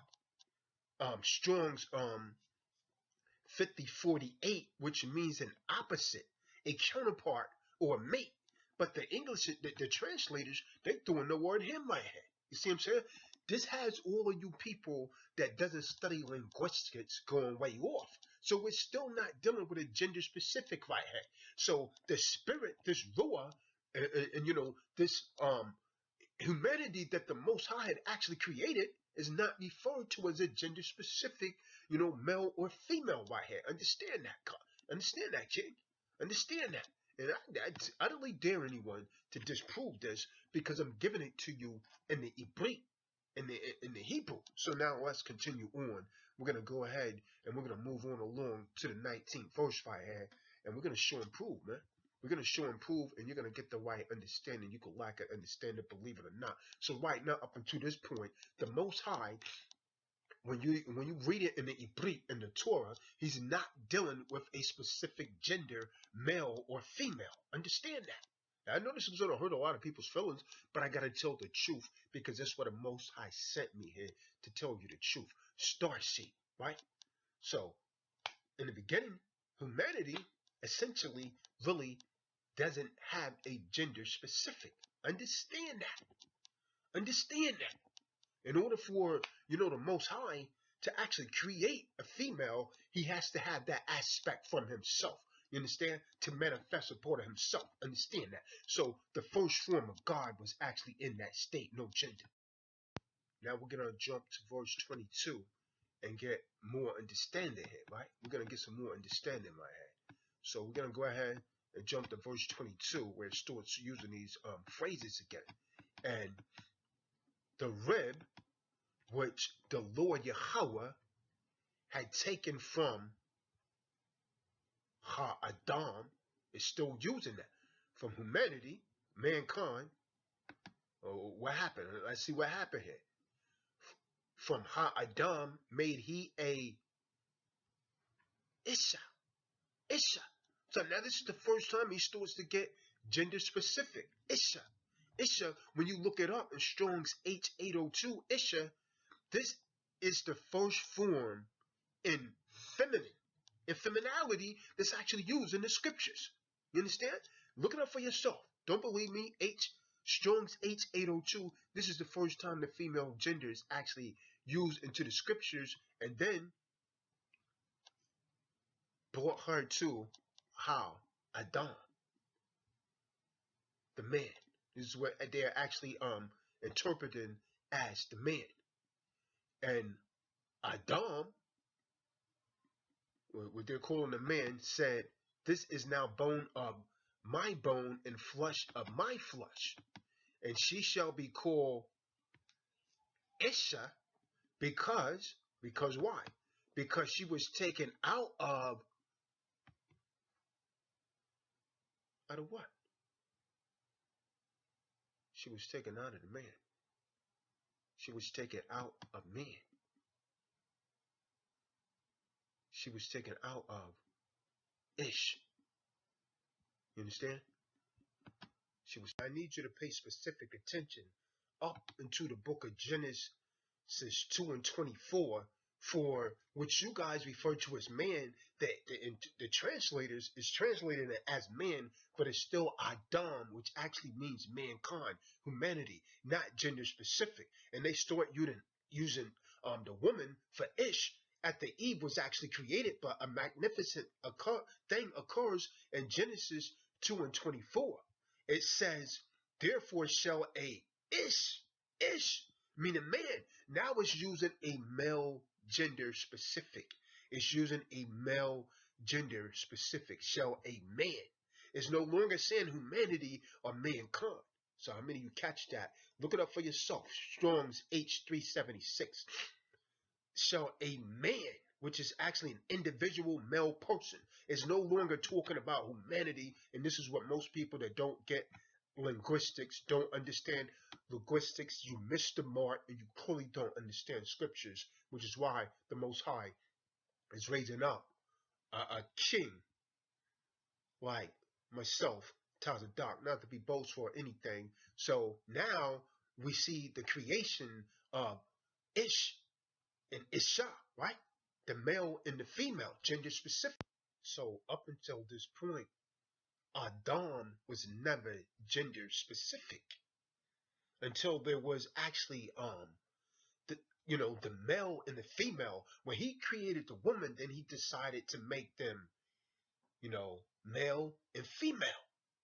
Then suddenly Adam actually took on the male gender of male, and Eve took on the gender of female, right? Ish and Isha, right? These are fallen states of God, because when God was just Adam, it was pure. They was walking in righteousness. But after they became Ish, male and female, it was the Isha, the female, that made a covenant with Satan, that made a covenant with the devil. You understand? The woman that came out of God brought sin into the world. Do you understand? I hope that you can receive this. To those of you that can actually receive it. I mean, some of you won't be able to receive this, and I could understand that, because this requires a higher level of thinking. If you're on the physical plane, you're not going to get this. Most of you gods may not get this, because this is outside of your realm. Because if it's not tangible to you, you can't seem to grasp it. You know what I mean? You understand? But the physical and the darkness is the real light, so that you could understand.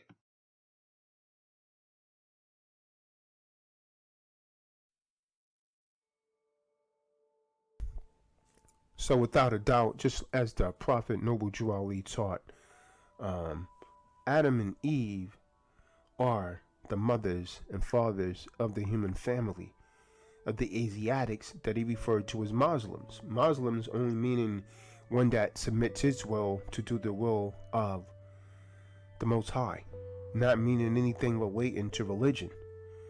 But, then again, many of our people has actually been miseducated via this educational system and a bunch of madness. And so they don't know the truth. They refer to themselves as NBCs, Negroes, Blacks, and Coloreds. And so their educations are actually manipulated by an enemy. So hence, Negroes and Blacks being property names that identify these persons detached from the human family, having no mother or father, can only be trained at best to be Negroes, Blacks, and Coloreds, since they don't know their father or their mother. NBCs, right? Or so-called African Americans. Now, Ish, meaning male, when the Bible's referring to it, man when it gives it the male gender, and Isha, meaning female. And so Drew Ali taught this, actually, man. He taught, this is why, you Moors are taught that the garden is both geographical and a conscious state. I'm going to reiterate that, right? So the geographical garden, I'm going to touch on this, is the place on the earth, namely where Arabia, Havala, is today, eastward in Africa, according to the book of Genesis 2:28. This is where the body of the first man was actually made of mud from the hollow high grounds in a Kabbalah that they refer to, as Africa. This is where the man was formed, Ish, right? So the actions of his soul, with its understanding and its thinking and reasoning and willing, was given and placed inside of this physical body later. So this is why I'm telling you, to all of you that say you're being spooky, you're not being spooky, because when God came to earth and created a likeness to himself in the physical form, this represents his fallen state. This is not his perfected state, which you can't see, right? Do you understand? So upon this completion, the original man, the Asiatic man, became a living soul. So do you understand? So the spirit of the great Father God Yahweh, Ahaya, El, was this spirit that he deposited into Ish, and then Isha, right? The male and the female, when he gave them deities. But prior to that, he referred to this as Adam, right? In the Hebrew, meaning humanity. This is before he decided to give it, gender specific. Stop me where I'm lying at. So the word became flesh and the word dwelt among us. So the term, again, I'll repeat this, the term east and center are synonymous and interchangeable from a conscious point of view. And this is why you Moors, you Muslims, you Israelites, or adepts, faces the self, which is the east, when praying, and communicating with their creator or our creator. You understand? So man is the pride of Yahweh's creation. MHK 36:10. To not know the essence of Adam and Eve is to remain in darkness for who the true hue man is. This darkness is definitely not a laughing matter. It is man's unconsciousness, self-imprisonment between the two great illusions of his carnal birth and death. So man needs to know how his life is actually spent to build the temple of perfected man. MHK 5.2.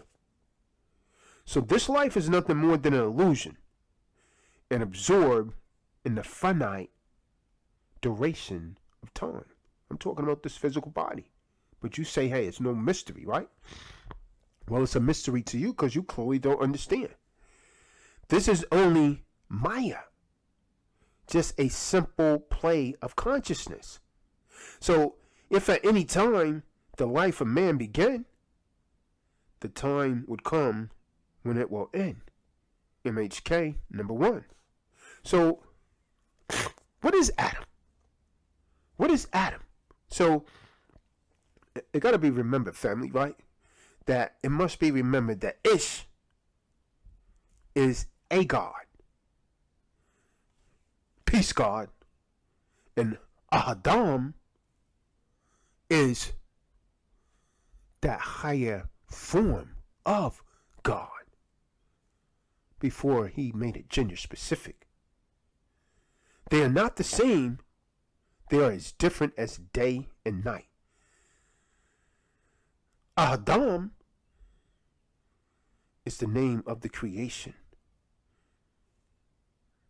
It's the Ruach. Ish is a physical man. Isha is a physical woman.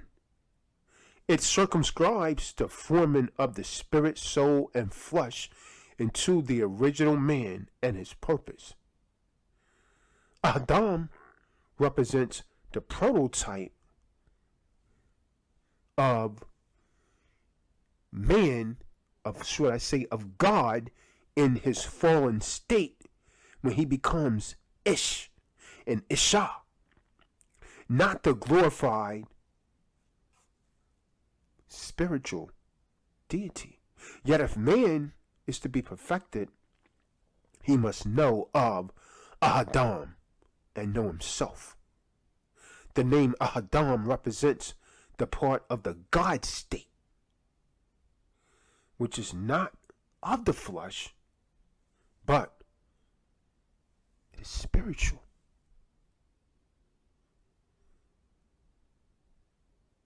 Do you understand? Do you understand? So, man is the spirit.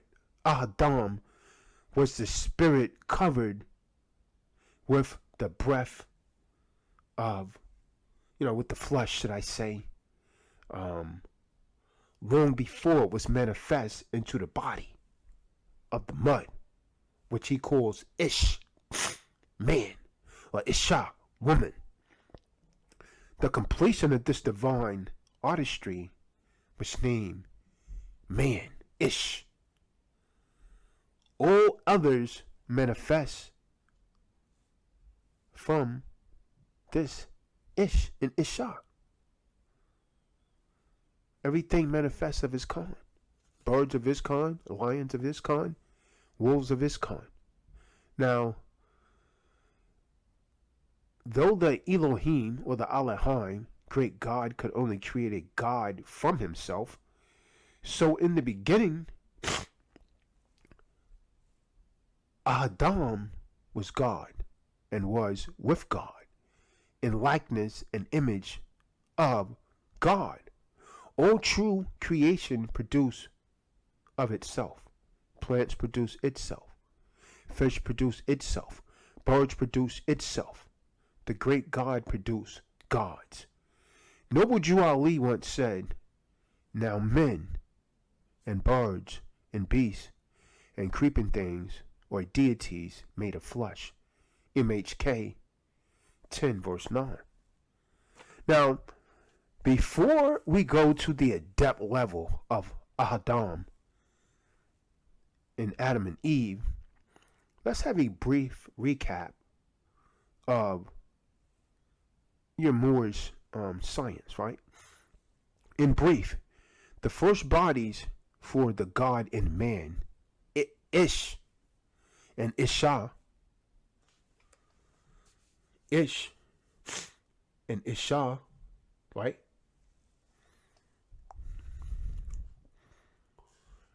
Were indigenous to the hollow ground of the interior of Eden. Now, since all things created by the Elohim or the Elohims or manifest deities, i.e., for example, the plains of the earth, the plants, the beasts, man, they are supplied with nourishment from the ethers of the native plane. So this simply means that whatever ether plane a creature was made of, it was also sustained by that especially origin. So hence the bodies of man being made of earth could also feed from the beast of the earth. The original man's body derived from the soil of a Maxim, a Kabbalah. The Israelites, the Samaritans, called it Eden, meaning plain. And the modern Romans misnomered this transition of God in the flesh. They called it Africa.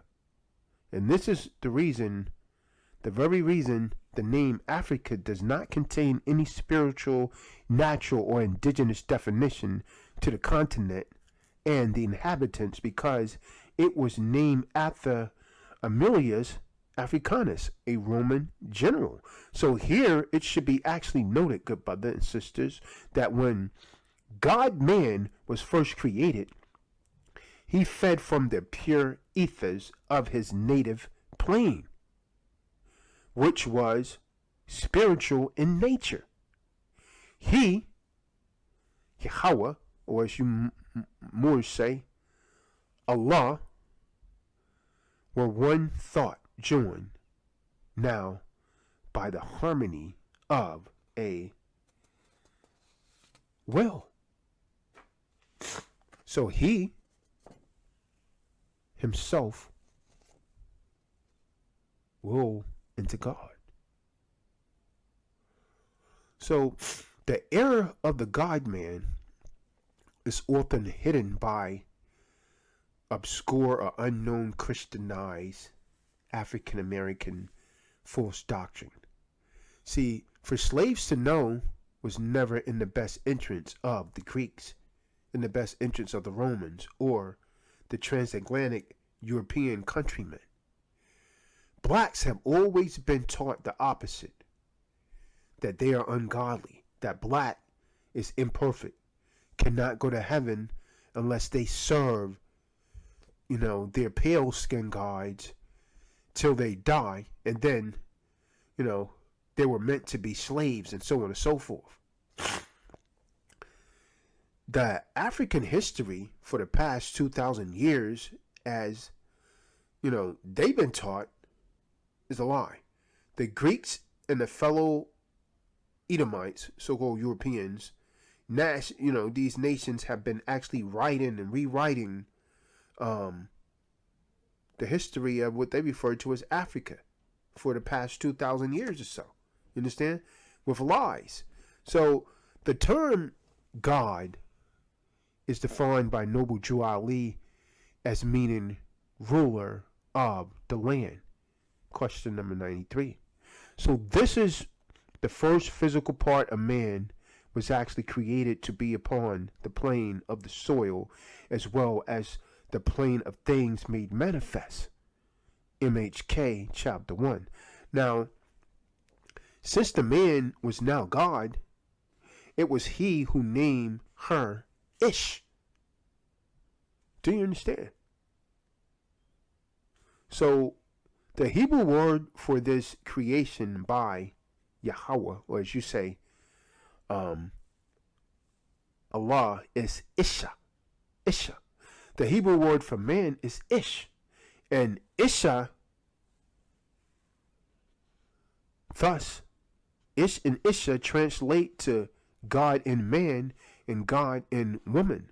Not merely man and woman as the Greeks lie and tell you that they imply. Now, Holy Ish is a state of godliness where there is the thought of God and good and evil. Doesn't exist. That's the Holy Ish and Ahadam. She is only that the Lord created her to do good, just like he created Ish to do good. But Ish, Shah, decided to disobey. And this represents fallen Isha and fallen Ish because they did not obey. Do you understand? Do you understand?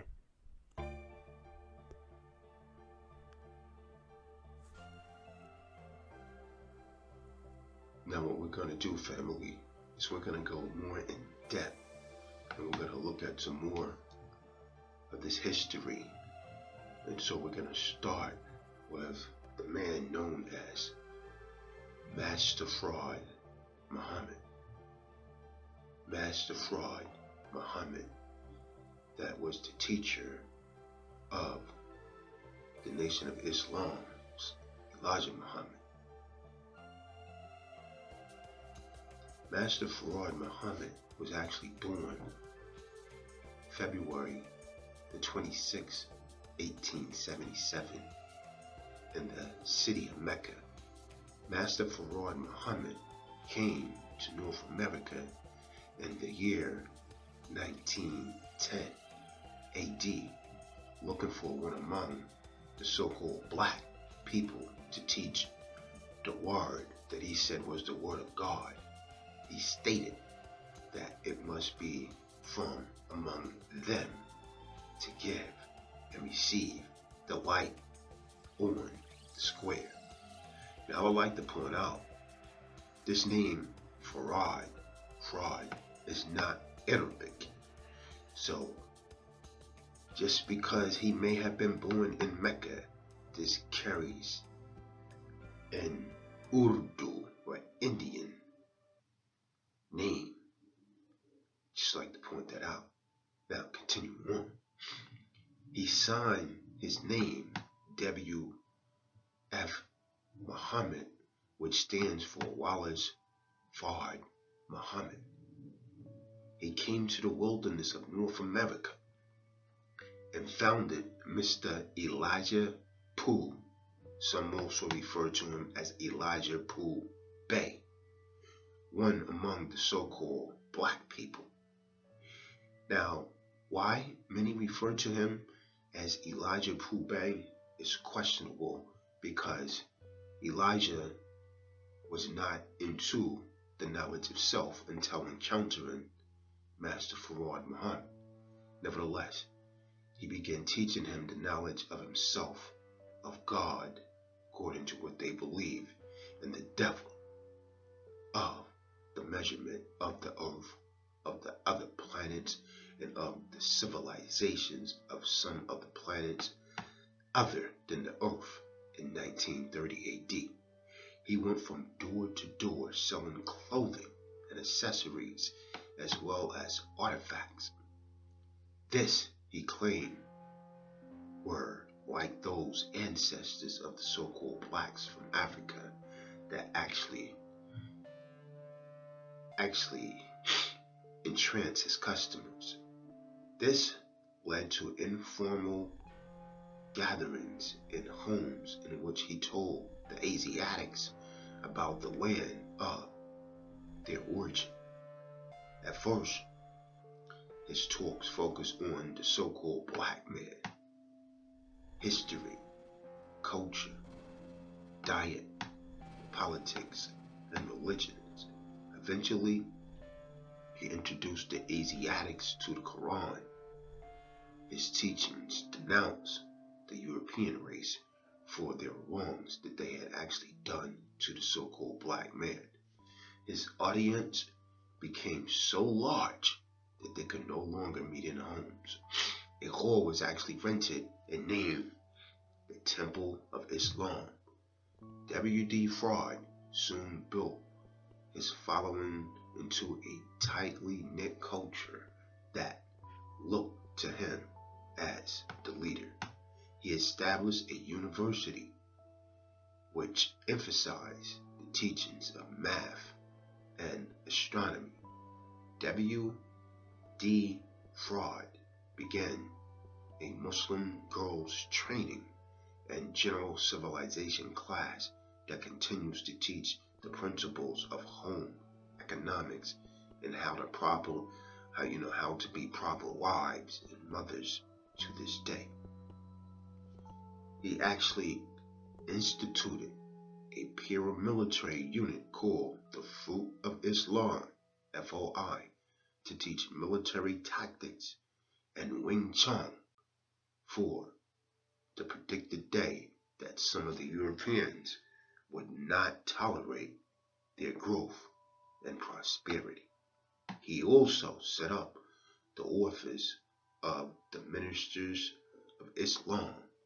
In 3 short years, W. Fraud had actually acquired some 7,000 followers under the direction of the Minister of Islam, the laborers. The temple continued to prosper. One of W. Fraud's early disciples, Elijah Poo, some say Elijah Poo Bey, again, I question why they call him that, was given the Muslim name Elijah Muhammad and was ultimately named as the chief minister.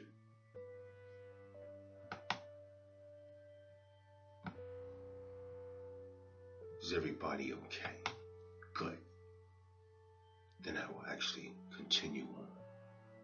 In June of 1934, only 4 years after he made his first appearance in Detroit to Elijah, and shortly after Elijah Muhammad was named Minister of Islam, W.D. Fraud completely and mysteriously disappeared.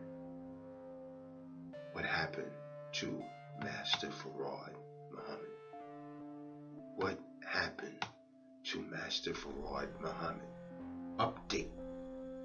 It has actually been noted by the ex-wife of Muhammad Ali, the professional boxer, that Master Farad Muhammad was actually in a photo with her, and Master Farad Muhammad actually died in California in 1992.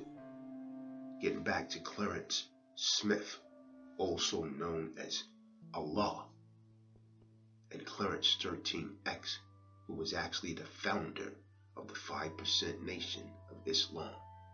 Smith was born on February the 22nd, 1928. As a young teenager, he moved from Danville, Virginia, out in the country to Harlem, New York, a swift change. He actually joined the Nation of Islam. Now, I'm being really brief and I'll go back over this again. He dropped his slave name, Smith, and because it actually represented the so-called white man who owned his ancestors, he became known as Clarence 13X because he was the 13th man named Clarence to adopt the X as his name in the Nation of Islam. Back when he was Clarence 13X, he learned about the nation's supreme wisdom lessons. The lessons taught him that there was no God, at least not in the traditional Judeo-Christian Islamic sense, as an unseen creator somewhere in the clouds. God was only a mystery, that God.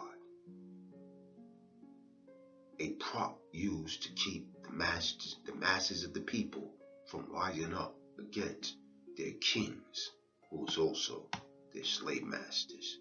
He began to study the nation's lessons, which led him to question the nation itself, even if he was God. According to the nation, he was not yet Allah. The title belonged only to the best knower, the self-perfected scientist, Master Farad, whose picture hung on the mosque wall in the nation's theology. Each Allah was a mortal man who experienced both death, like all men. After one Allah died, he was replaced by another.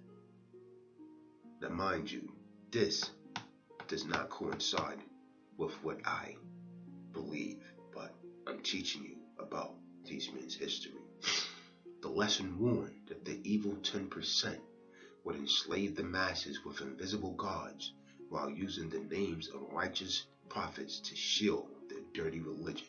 However, things within the nation was beginning to look different to Clarence. 13X. The nation was supposed to be the enlightened 5%, but within the 5%, he observed a further division of 5, 10, and 85%. And you could guess what happened next. Eventually, Clarence 13X would actually, because of certain things that transpired, realize he had no use for Elijah Muhammad or Master Farad Muhammad. After 3 years as a Muslim, he dropped the X and he left the mosque, but he took the lessons with him. He shared the nations of Islam's secret teachings, which was actually only supposed to be for registered Muslims only, with whoever would listen. He was well respected throughout his neighborhood and therefore became known as Allah. He often encouraged young people to get a good job, education, or some type of vocational trade. 1 year after the death of Martin Luther King, after the assassination, so was the man known as Clarence 13X, aka Allah. He was filled with bullets in a private elevator, but his nation of young followers, known as the 5%ers, held on to his teachings. By the start of the 1980s, the 5%ers were established fixture on the streets of all 5 boroughs of New York City. Clarence Smith, born February the 22nd, 1928, and died on June the 13th, 1969, better known by his assumed name Clarence 13X, and Allah, was an American leader and founder of the 5% Nation. Again, he was born in Virginia and moved to New York City as a young man before serving in the United States Army during the Korean War. After returning to New York, he learned that his wife had joined the Nation of Islam, NOI, and returning to New York. After learning that, he followed her, taking the name Clarence 13X. He served in the group as a security officer, martial arts instructor, and student minister before leaving for reasons that's actually unclear in 1963. He enjoyed gambling, which was actually condemned by the Nation of Islam, and disagreed with the Nation of Islam's teachings that Wallace Fraud Muhammad was a divine messenger. After leaving the Nation of Islam, Clarence 13 formed a new group with other former members. He concluded that all black men were divine and took the name Allah to symbolize this status. He rejected the belief in an invisible God, teaching that God could be found within each black man. In his view, women were earths that completed and nurtured men. He believed that they should be submissive to men. He and a few assistants retained some national Islam teachings and pioneered novel interpretations of them.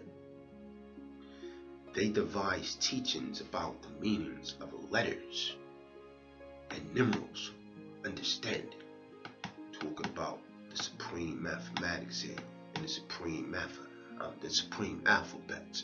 The meaning of each letter and number was said to provide deep truth about God and the universe. Clarence 13X referred to this new movement as the 5%, referencing a Nation of Islam teaching that only 5% of the populations knew and promoted the truth about God. One way that he actually distinguished his group from his previous faith was by rejecting dress codes or strict behavior guidelines. He allowed the consumption of alcohol and at times the use of illegal drugs. Was this a wise choice? Would God abuse his temple?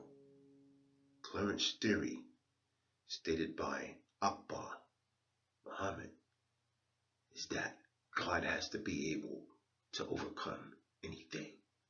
This is how he justified the use of cigarette smoking. Clarence 13X was shot by an unknown assailant in 1964, but survived the attack. After an incident several months later in which he and several of his followers vandalized stores and fought with police, he was arrested and placed in a psychiatric care. He was diagnosed with paranoid schizophrenia.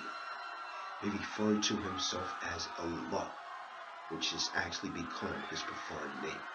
He was released from custody after a 1966 ruling by the Supreme Court placed limits on confinement without trial. Although he initially taught his followers to hate so-called white people, he eventually began to cooperate with the white city leaders. They gave him fundings for a night school, and in return, he tried to prevent violence in Harlem. Clarence 13X was fatally shot again in June 1969. The identity of the killer is unknown. The identity of the killer is unknown. The mayor of New York City and several other prominent leaders expressed condolence to his followers, although the 5%ers actually flattered in immediate aftermath of his death. The movement rebounded after new leadership emerged. The group took a non-hierarchical approach to leadership, and no single leader replaced Clarence 13X. He had been held in high regard by the 5%ers, who celebrated his birthday as a holiday. Early life and the Nation of Islam. Let's look at it. We're still talking about the man known as Allah, Clarence 13X, Clarence Smith. Clarence Smith again was born on February the 22nd, 1928, and raised in Danville, Virginia, with his 5 brothers and sisters. During his childhood, Virginia was racially segregated, and he witnessed an incident of racism, including a fight between his father and a so-called white man, which was the spark of racial tension. In 1946, he moved with his mother to New York City, where they settled in Harlem. The real truth is, his mother moved, and Clarence went to New York later. He attended only 2 years of high school. In 1949, Smith fathered a child, Clarence George, with Willie George. Although he married a woman named Doris Smith in 1950, he fathered a child, Otis George, with Willie in 1951. He also had several sons and daughters with Dora. Smith joined the United States Army in early 1950s and was stationed in Korea from 1952 to 1954, where he served as an infantryman in the Korean War. After returning to the United States, he lived in Harlem and served in the United States Army Reserve until 1960. During his military service, he became skilled in karate. In March number 7, Doris Smith embraced the Nation of Islam while her husband was away. He was actually converted after returning to New York City. By 1961, he had registered at March number 7 and changed his name to Clarence 13X in accordance with the Nation of Islam practice before his conversion. He often smoked marijuana and gambled, activities forbidden by the Nation of Islam. After joining the group, he studied the Nation of Islam doctrine and quickly progressed within their organization and structure, possibly thanks to his skills that he learned in the military. His responsibilities included teaching martial arts and serving on the Fruit of Islam security team. He was also recognized as a skilled speaker and reached the rank of student minister of March number 7. 1963, he had come to the attention of the FBI informant, recorded his presence at rallies led by Malcolm X. In the early 1960s, were a turbulent period for the Nation of Islam. Unrest was caused by conflicts between the leaders Elijah Muhammad and Malcolm X. Around that time, Clarence 13X became disenchanted with the organization, although the roots of his qualms is unknown. Nation of Islam members have offered contradictory accounts of the events that caused this to exist, whether he left voluntarily or otherwise. His departure has been attributed to doubts about the Nation of Islam theology, violation, and their moral codes, objections to the luxury lifestyles of their senior leadership, or Malcolm X's distrust of him. Doris Smith elected to stay with the group, prompting the couple's separation. Before leaving the Nation of Islam, Clarence 13X had begun to doubt their teachings that Wallace Fraud was a divine messenger. He believed that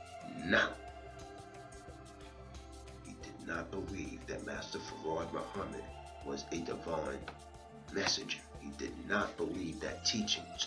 He believed that the teaching was contradictory because they taught that God is a black man, but encouraged reverence of Master Farad Muhammad, who was not exclusively African descent. Clarence 13X concluded that the divinity was found in all black men rather than in a single person. Several times before he left the Nation of Islam, he was censured by the leadership for the assertion. His friend, John 37X, elected to leave with him. Malcolm X also left the Nation of Islam in 1963 and remained on good terms with Clarence 13X.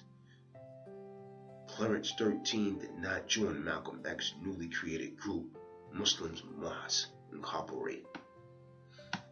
After leaving the Nation of Islam, Clarence 13X joined, and John X, or should I say John 37X, continued to study the group's teaching, sometimes while smoking marijuana. The assumed names Clarence Teachings 13X took Allah, John 37X, Abu Shahid. After reading a Nation of Islam book with 34 riddles, known as the Lost and Founds Lessons, John 37X concluded that the numbers represented scientific concepts such as knowledge or wisdom. He referred to this system as living mathematics. During its development, he was actually imprisoned on firearm charges. While John 37X was in prison, Clarence 13X taught a system of beliefs that he referred to as the supreme wisdom, which he saw as the core of Islam to a group of young men. He was actually assisted by his friend James Howard, with whom he developed and modified a version of living mathematics, supreme mathematics, and accompanied the doctrine about letters, the supreme alphabet. The development of these systems, considered a divine science and adherents, many have been influenced by the teachings of this Sufism. Like some schools of Sufism, they found esoteric meanings in the alphabet. David Chandra, the Boston Globe, compares the teachings to Kabbalah. Felicia McCullough, the Middle Tennessee State University, sees similarity in the Gnosticism. Clarence 13X developed novel teachings, actually assigning backronyms to familiar words. He stated that the letters of the word Allah stood for arm, leg, arm, head, signifying the human body. This was said to prove that humanity held a divine nature. He named the parts of the New York area after the location in the Middle East that are actually significant to Islam. Harlem was referred to as Mecca, and Brooklyn, Medina. Other disaffiliated Nation of Islam members, including some who served on the Fruit of Islam, were soon joined to his group. Several people from the Nation of Islam was unwilling to choose between loyalty to Elijah Muhammad and Malcolm X. Also joined the group. Clarence 13X incorporated aspects of theology taught by refutable leaders. In the group's early years, some 5%ers attended the Nation of Islam events, and Clarence 13X theology had much in common with the teachings of the Nation of Islam, although there were notable differences. He taught his followers that he was an incantation of God, and they each were gods. His followers were thus encouraged to look within themselves in search of God. Clarence 13X taught that there was an inherent greatness in those of the African descent not found in Europeans and their descendants. Echoing statements made by Elijah Muhammad, he did not enforce that Nation of Islam's strict moral codes. One way the group appealed to potential converts was by allowing many practices condemned by the Nation of Islam, including gambling, alcohol consumption, and drugs. Clarence 13X told his followers to avoid developing addictions, but the drug use that drug use was not inherently wrong. He strictly forbade the consumption of pork, arguing that pigs were similar to animals that are not eaten in the United States. such as rats and dogs and hens, should not be consumed. Owing to their belief in black men and gods, the group allowed its members to make choices about clothing and much of its aspects of diet. Continuing on, early members of the group often build on the street corners for hours. And Clarence 13X assistants led classes about the group's teaching, strictly enforcing study habits. He instructed his followers to memorize his teachings on the significance of numbers and letters. Once they did so, they were said to gain an understanding of the profound truths. These lessons were taught in a form that actually resembles other things, catechism, rather than whole services in a mosque. They gather for monthly meetings known as parliaments, which were often held outdoors. Attendees were given wide freedom to speak in a system that Ted Swedenborg of the University of Arkansas had compared to Quaker meetings. Clarence 13X group was initially known as the Sons of Almighty God Allah, or the Blood Brothers. After Malcolm X's death, the group became known as the 5 Percenters, or the 5% Nation. The name was actually joined from the Nation of Islam, claimed to be the 5% of the black community who knew and promoted the truth about God. Clarence 13X considered his movement to be the 5% of the Nation of Islam that still held on to the truth and integrity. The other 95% were said to be unaware of the truth or corrupt.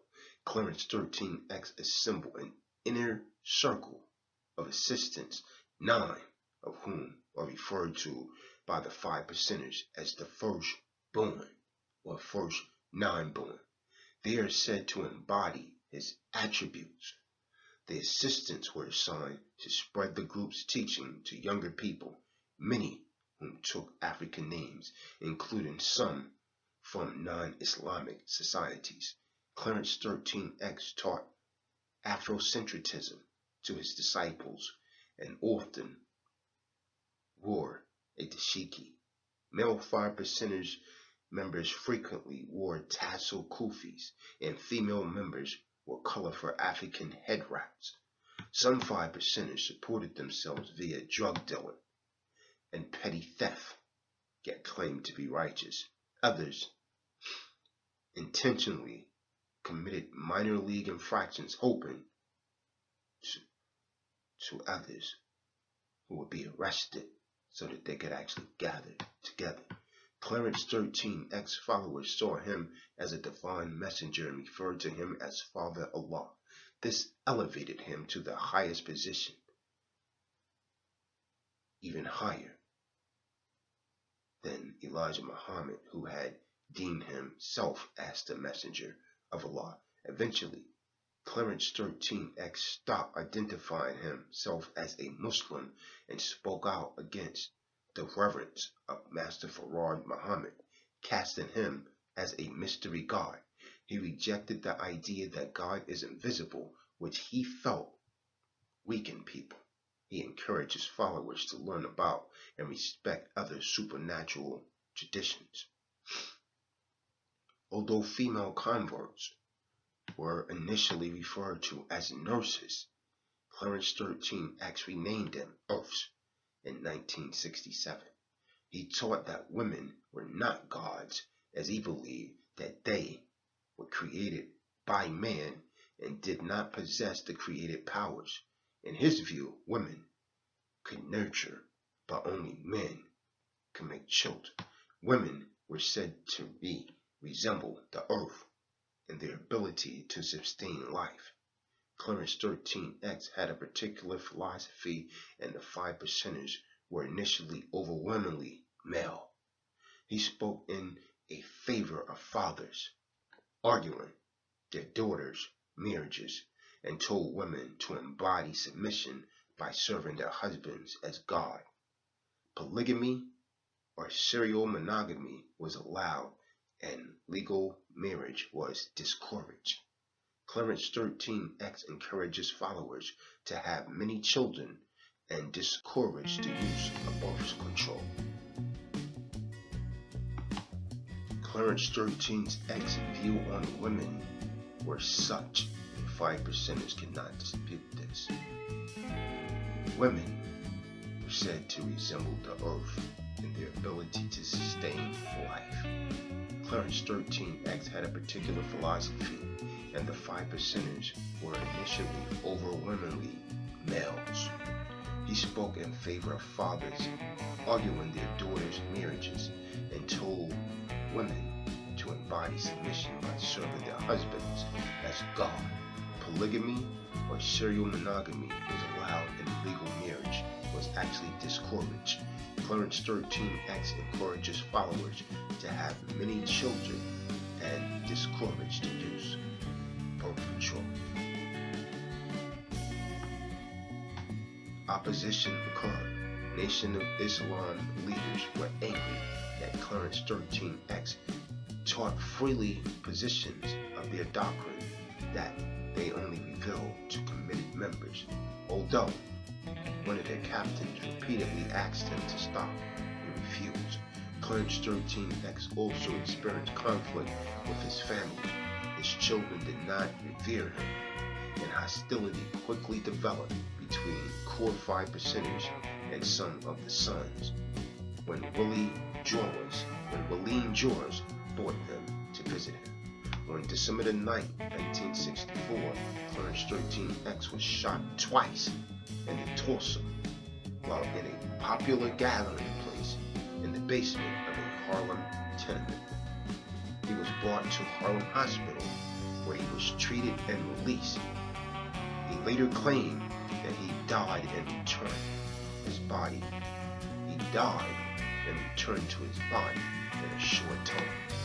In 2007, a study of the 5%ers movement, American journalist Michael Muhammad Knight speculates that this caused the followers to see him as a Christ figure. The identity and motivation of the shooter of an unknown Knight knows. The law enforcement and rival Muslim groups both had a motive to attack Clarence 13X. Some 5%ers have speculated that the attack was part of a robbery attempt or retaliations for unpaid gambling debts. Clarence 13X companions reported that he instructed them not to seek revenge on the shooter and to avoid violence. While recuperating from his wounds, Clarence 13X sought to distinguish his movement from other Islamic movements, abandoning Arabic greetings for English expressions. The 5%ers soon attached attention from the media, attracted attention from the media and law enforcement. Local papers published negative coverage of the group, casting them as a violent hate group or a street gang. The New York Amsterdam News reported that Clarence 13X had threatened to kill white children if his group did not receive a government subsidy. In 1965, the FBI initiated an investigation of his group and may have provided sensational rumors to the press. That year, the FBI director, J. Edgar Hoover, deemed Clarence 13X as Harlem rowdy and feared that he would actually form ties with more dangerous groups. The FBI developed a detailed file on Clarence 13X in 1967. Hoover described him as a potential threat to President Lyndon B. Johnson and sent a detailed folder about him to the United States Secret Service. Arrest of Clarence 13X.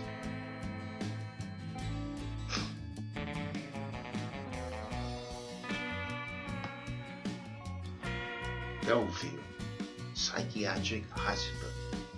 After Malcolm X's death in 1965, Clarence 13X mourned his loss but did not attend his funeral. In May 1965, while visiting the site of Mosque number 7, enclosed, Clarence 13X and several of his companions were told to leave by a police officer. They left, began to vandalize nearby buildings, stores, and block streets near the former headquarters of the mosque. In mosque, more police arrived and subdued Clarence 13X after an altercation, bringing him into custody with several of his followers. After being arrested, he refused to identify himself and was charged with assault and drug possession. About 60 of his followers attended his arraignment, but were removed from the court after shouting, "Peace, peace, peace." Clarence 13X proclaimed his innocence and announced his intent to defend himself in court. He told the judge that he was a law and that the city would face grave judgment if he was not released.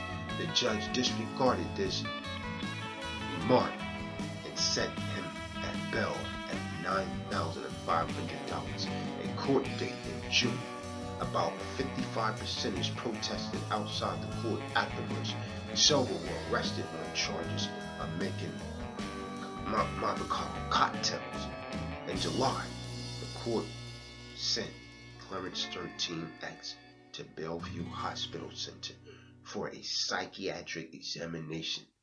While in the hospital, he made a few disciples and communicated with some followers through a hospital window. Under his instructions, the 5 percenters resisted future Nation of Islam leader Farrakhan's attempts to convert them. Knights state that Clarence 13X psychiatry results were not processed for an unusually long time. This is not uncommon for the devil. That delay was due to FBI involvement and argues that Clarence 13X was a political prisoner. In November 1965, Clarence 13X was ruled incompetent to stand trial and committed to the New York State Department of Mental Hygiene, which placed him at the state hospital for the criminally insane. After he declared himself to be Allah and a master gambler, the doctors concluded that he had schizophrenia, reaction, paranoid, types with delusions. He faced indefinite commitment. Many 5 percenters and their converts traveled to the hospital to meet with him and receive instructions. He also gathered more followers, inmates converted him. One young white man, Edomite, who later became a committed follower. While Clarence 13X was in prison, 5 percenters continued to teach their doctrine. He instructed his followers to adapt names from those used in the Nation of Islam, differentiating the group. Different names. After attaining certain degrees of knowledge of the group's doctrine, members were allowed to adopt the name Allah and sometimes God as a first name. This was in recognition of Clarence 13X's teaching that the black men are gods and each member should worship himself. His followers often took the name Allah, but would refrain from referring to themselves as such in his presence, in deference to his authority. After discussion by the Supreme Court of the United States in 1966, limits were placed on the confinement of the mentally ill criminals, causing many to be released. Clarence 13X was consequently released in March 1967. John Linsley in 1966, in the mid-1967, became mayor of New York City. John Lindsay sought to develop closer ties with leaders of improvement neighborhoods, prompted in part by concerns voiced by the New York Police Department. The mayor dispatched one of his aides, Barry Galthers, to meet with Clarence 13X. Burying his fearsome reputation, Clarence 13X had a collegial meeting with Galthers, during which he requested more bus routes and school fundings. Clarence 13X subsequently attended a meeting of black leaders at Gracie Mansion, the mayor's official residence. The city provided buses for 5%ers to travel to a Long Island park, and with the help of the National Urban League, obtained an abandoned storefront that used of a school. It became known as a large school in Mecca, aimed to prepare young people for college preparatory school. Tension schools formed between the 5%ers and the school overseers. Clarence 13X desired more control over the curriculum and difficulty funding qualified teachers. Police regularly visit the school to ensure that the students were not being radicalized. Galthers chronicled his friendship with Clarence 13X, the mayor's man. The book was well received by some of the 5%ers who republished portions of it. It went out of print. They were not reprinted the entire book on to a passage in which Galthers relates Clarence 13X offered to allow him to sleep with his teenage daughter. That's right, you heard me correctly. Let me just reiterate this, because the younger guards probably do not know this, and this is in no way try to discredit Clarence 13X. But there is a book. You can see if you could get your hands on the original copy. The book is actually out of print now. There's a book that was actually entitled The Mayor's Man, because Clarence 13X developed friendships with this man, Gatherers. So this book was actually published, known The Mayor's Man, right? This is around the time when the tension had actually broken out between the 5%ers and the overseers of the school. This is after they allowed Esau to get involved in this movement and head it. So Clarence 13X desired more control over the curriculum, but he had difficulty finding qualified teachers to do so. I'm talking about a large school in Mecca. And then the police regularly visit the school to ensure that the students were actually not being radicalized. So this man, Gatherers, he developed a friendship of Clarence 13X, going against the lessons, because you're not supposed to trust the devil according to the lessons. So this book, known as The Mayor's Man, was actually well received by some 5%ers who republished portions of it. Only portions of it went out. After it went out of print, they republished only portions of it. They have not reprinted the entire book, owing to a passage with which Gatherers, the so-called white man, the Edomites, relate that Clarence 13X offered to allow him, the Edomite, to sleep with his teenage daughter. In February 1968, Lindsay estimated that there was about 500 to 700 5%ers. Some of Clarence 13X followers attempted to create breakaway groups, proclaiming themselves prophets and starting their own movement. They generally retain aspects of the 5% doctrines with different emphasis. And this is where the problem becomes. After the assassination of Martin Luther King Jr. in 1968, Lindsay feared the rioting would occur in Harlem. He traveled to the neighborhood to express condolence. Clarence 13X and his followers was among those accompanied with him.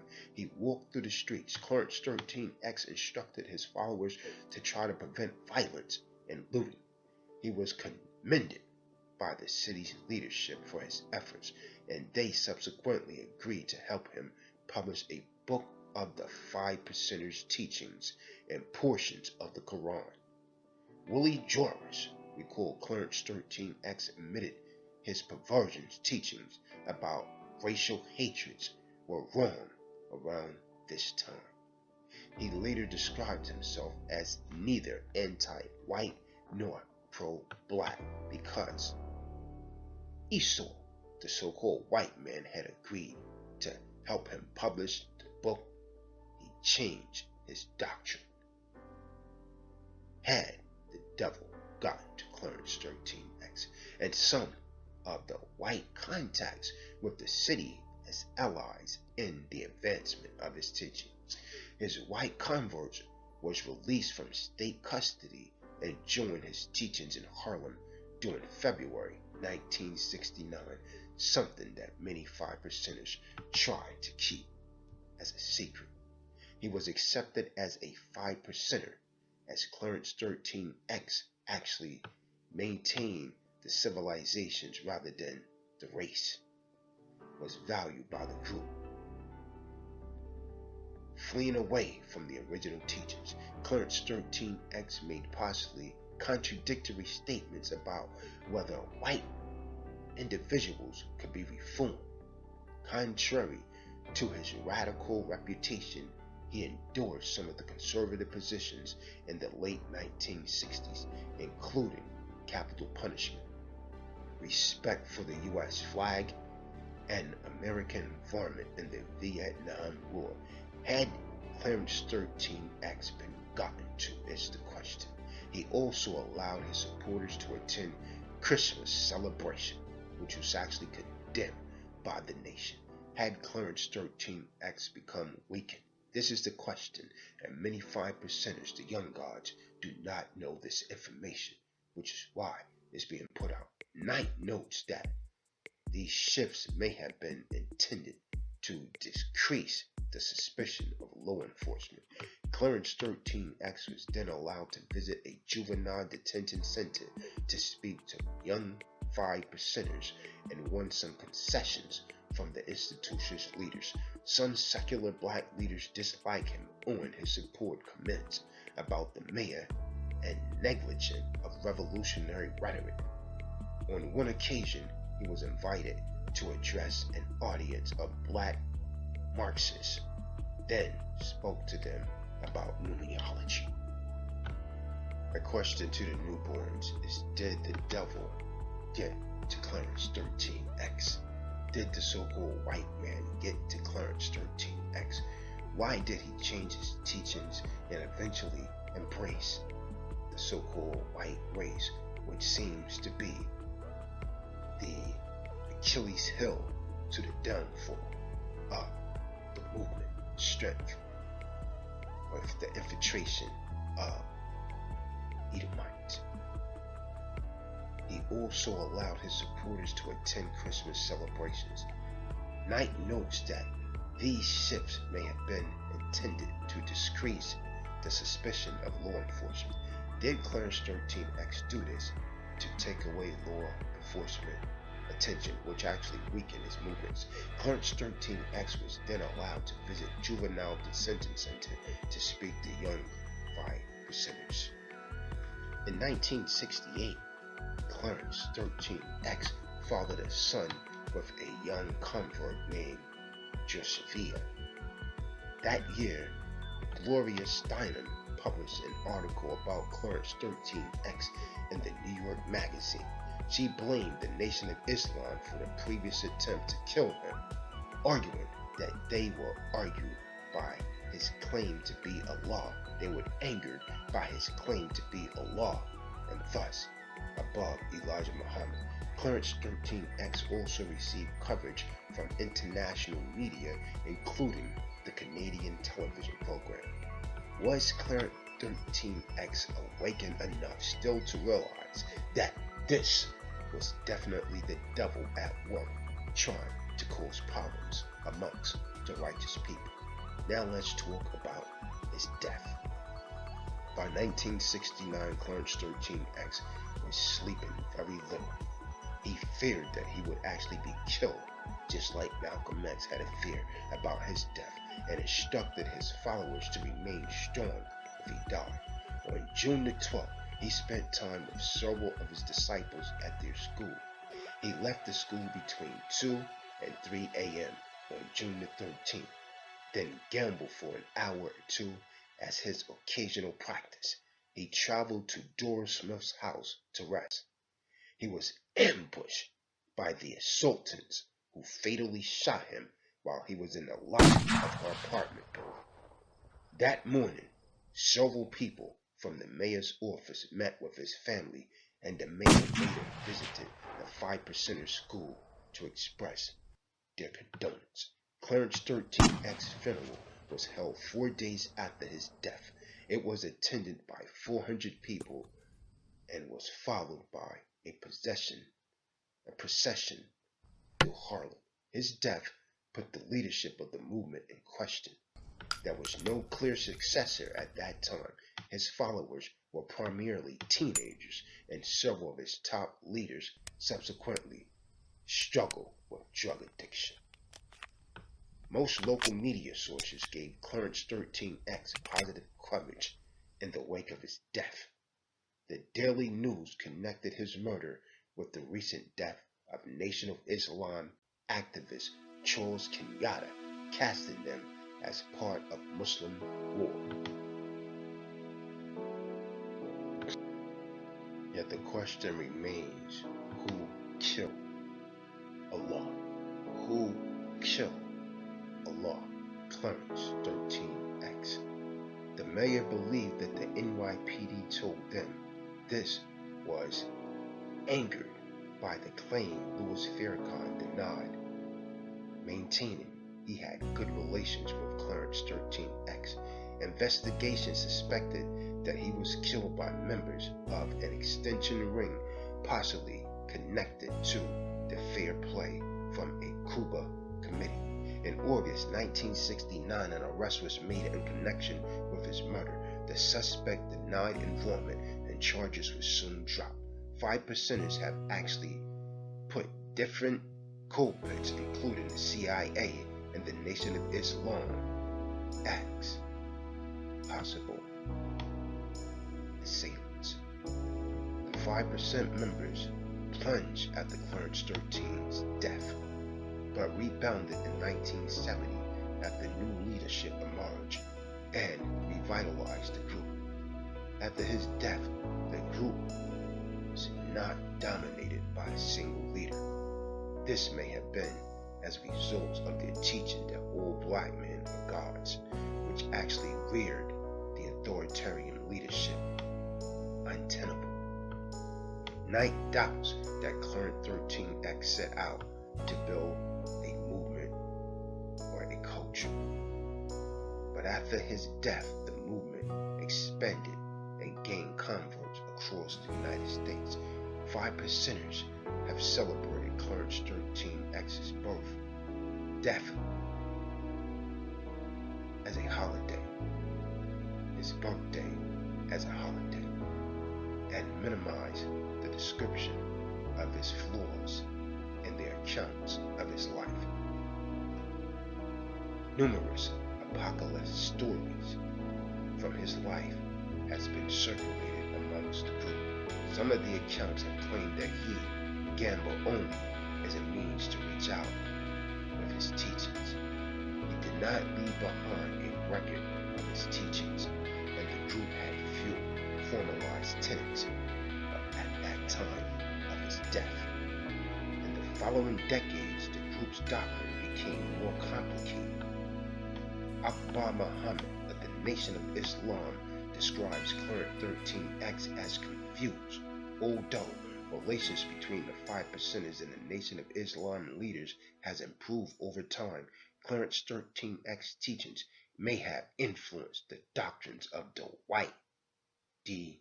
York, founder of the Nuwabian Nation. York saw Clarence 13X teachings as insufficient and incomplete path. Lawyer Sidney Dansworth, one of Lindsay's assistants, deemed Clarence 13X as a little bit snake oil salesman and a little bit crazy, but no more unstable than anyone else preaching a gospel on the street corners.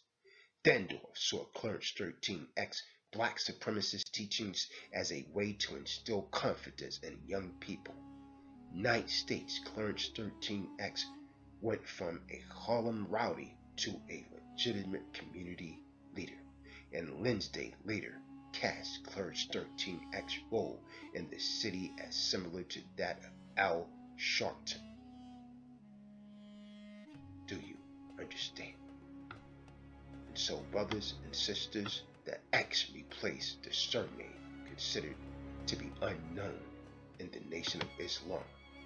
So here you have the story, you have the truth. Examine for yourself, judge for yourself, but this is the information that my research includes all these great men. Why is Noble Drew Ali suddenly expired? And why was Clarence 13X, that the 5% nation calls the father Allah, murdered? Why? It's a question. You answer it yourself. Peace, God. Islam wars. Assalamu alaikum. Nation of Islam.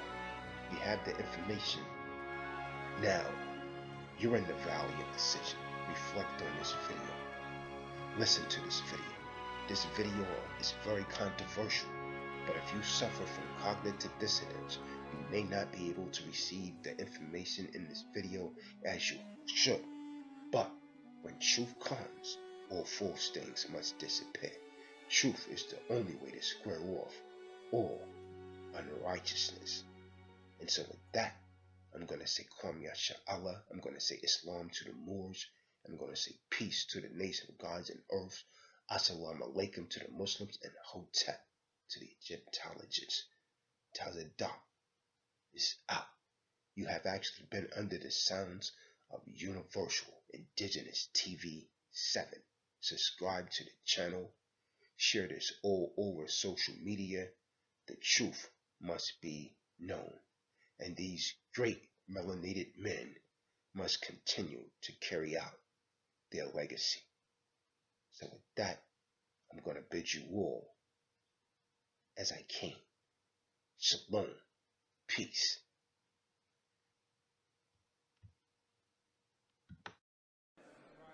Not all of them, because somebody tweeted me and said, you didn't mention Clarence 13X, who is the founder of the 5% nation. And I didn't mention him not because he shouldn't be mentioned. I just couldn't mention everybody that should be mentioned, but he certainly should be mentioned.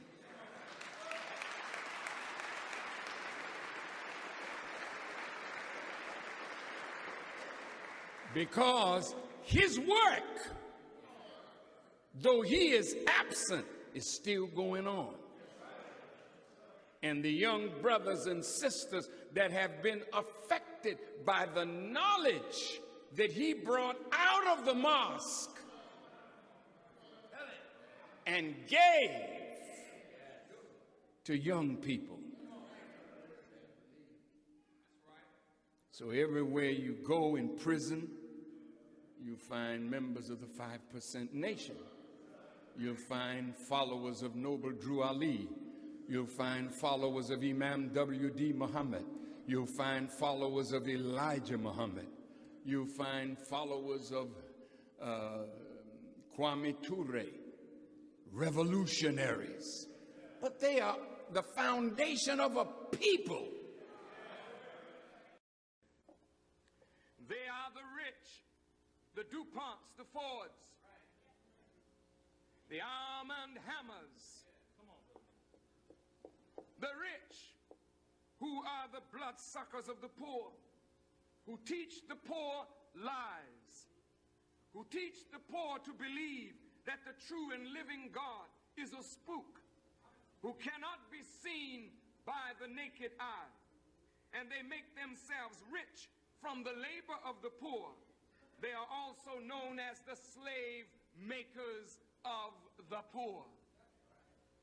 Daniel in his vision talked about a head of gold and a breast of silver and the feet of iron mixed with miry clay.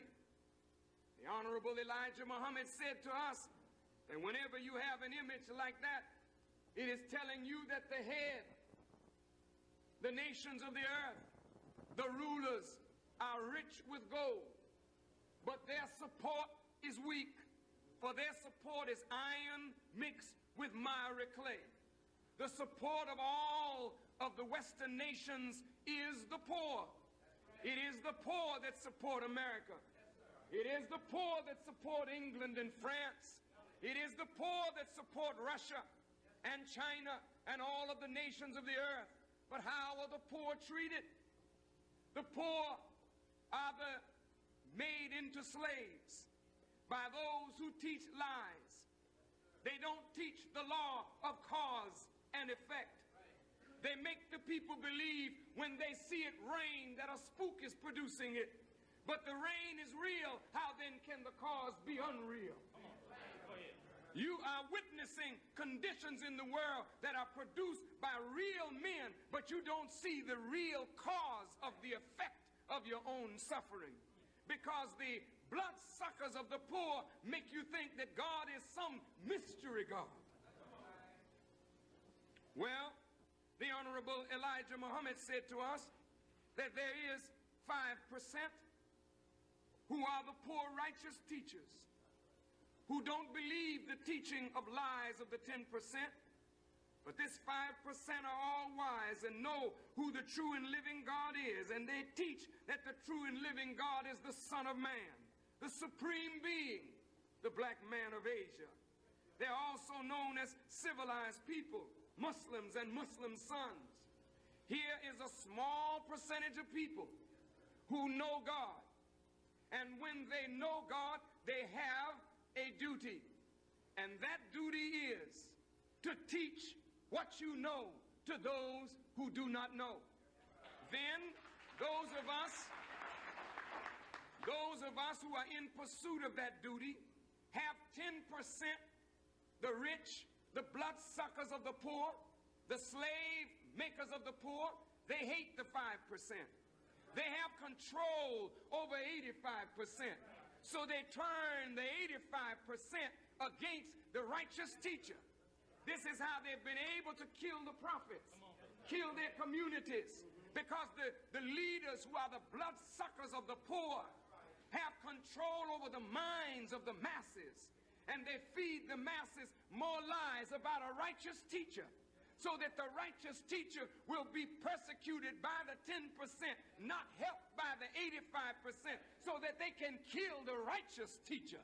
But a new thing is happening today. A new thing is happening today. Well, also, you said you came into the Nation of Islam in 1960. Yes. And Brother Clarence came into the Nation of Islam in 1960, according to many different reports. And he stayed in the Nation of Islam until late 63 or either early 64, depending on which source you believe.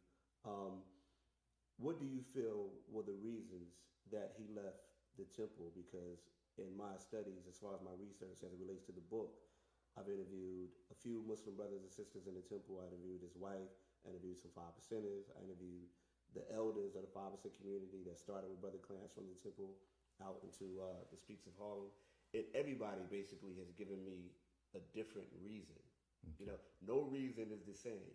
So from your perspective, what were the reasons that he left the temple? Well, it's not my perspective. It's what I was told by the captain of the FOI.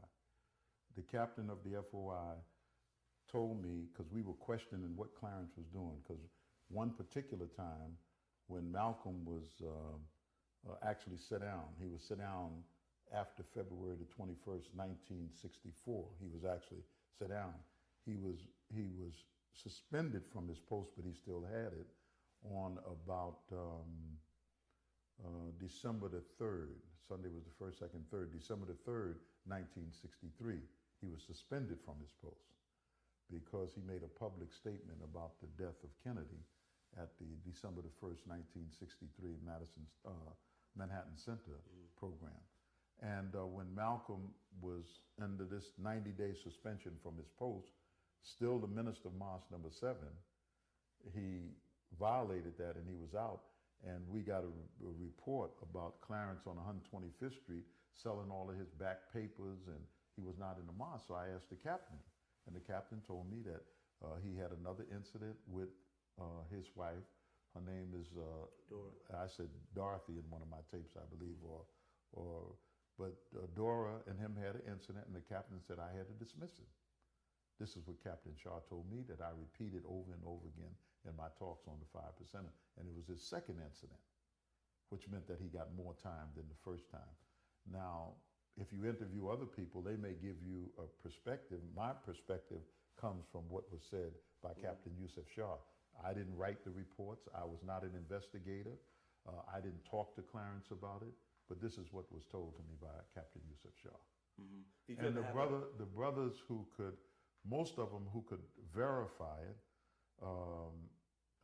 one of them lived here in Atlanta, Georgia, where we are now, and he passed away, was Richard Adex, because he was an assistant lieutenant at that time, and Clarence 7X, who was our first lieutenant, could have verified it through those two brothers. And I'm trying to think whoever else is living that could verify it, probably Captain Amina Rasul, who was Clotel X at the time. She lives in South Carolina, but being that it was involving a sister and a husband, she may be able to recall. She's up in age, but somebody who was one of the officials at that time. Okay, I was an assistant minister, but I wasn't involved in the investigation of any violation of rules or regulations in the mosque at that time. So that's what I was told. And Shah, in my opinion, had no reason to tell other than the truth about Clarence. I mean, he just didn't have that reason. He had problems with what Clarence was doing because if he wanted to get papers, we don't have no problem with brothers who are out selling papers, but we did have a problem sometime with brothers selling back papers to our people, and the people complaining to us, I brought a paper and the paper was 2 months old from one of your brothers. We used to have this complaint in the 60s, okay? And brothers had to try to sell their papers. So Shah's answer to that is whenever you're selling a paper and it's a back paper, let the people know that this is an old edition, but there's a lot of information in it. And they felt that Clarence was not doing that. Right. And I think to a statement you just made, when I interviewed different people, I think everybody was sincere in their answers. But for whatever reason, all of the different accounts that they gave conflicted with one another. Like I interviewed Sister Dora 3X Smith, Brother Clarence 13X wife, and I asked her about, this alleged incident, whether it ever happened. And she's like, well, of all the things my husband would ever did anything, he would have never ever hit me. That's one thing he never ever did because of the respect and the reverence that he had for women, I guess that he got from his mother. So I don't deny that account that came from Captain Yusuf Shah, as I don't deny the other accounts that brothers and sisters have given, including 5%ers, including family members, but everybody has given a different account for whatever reason.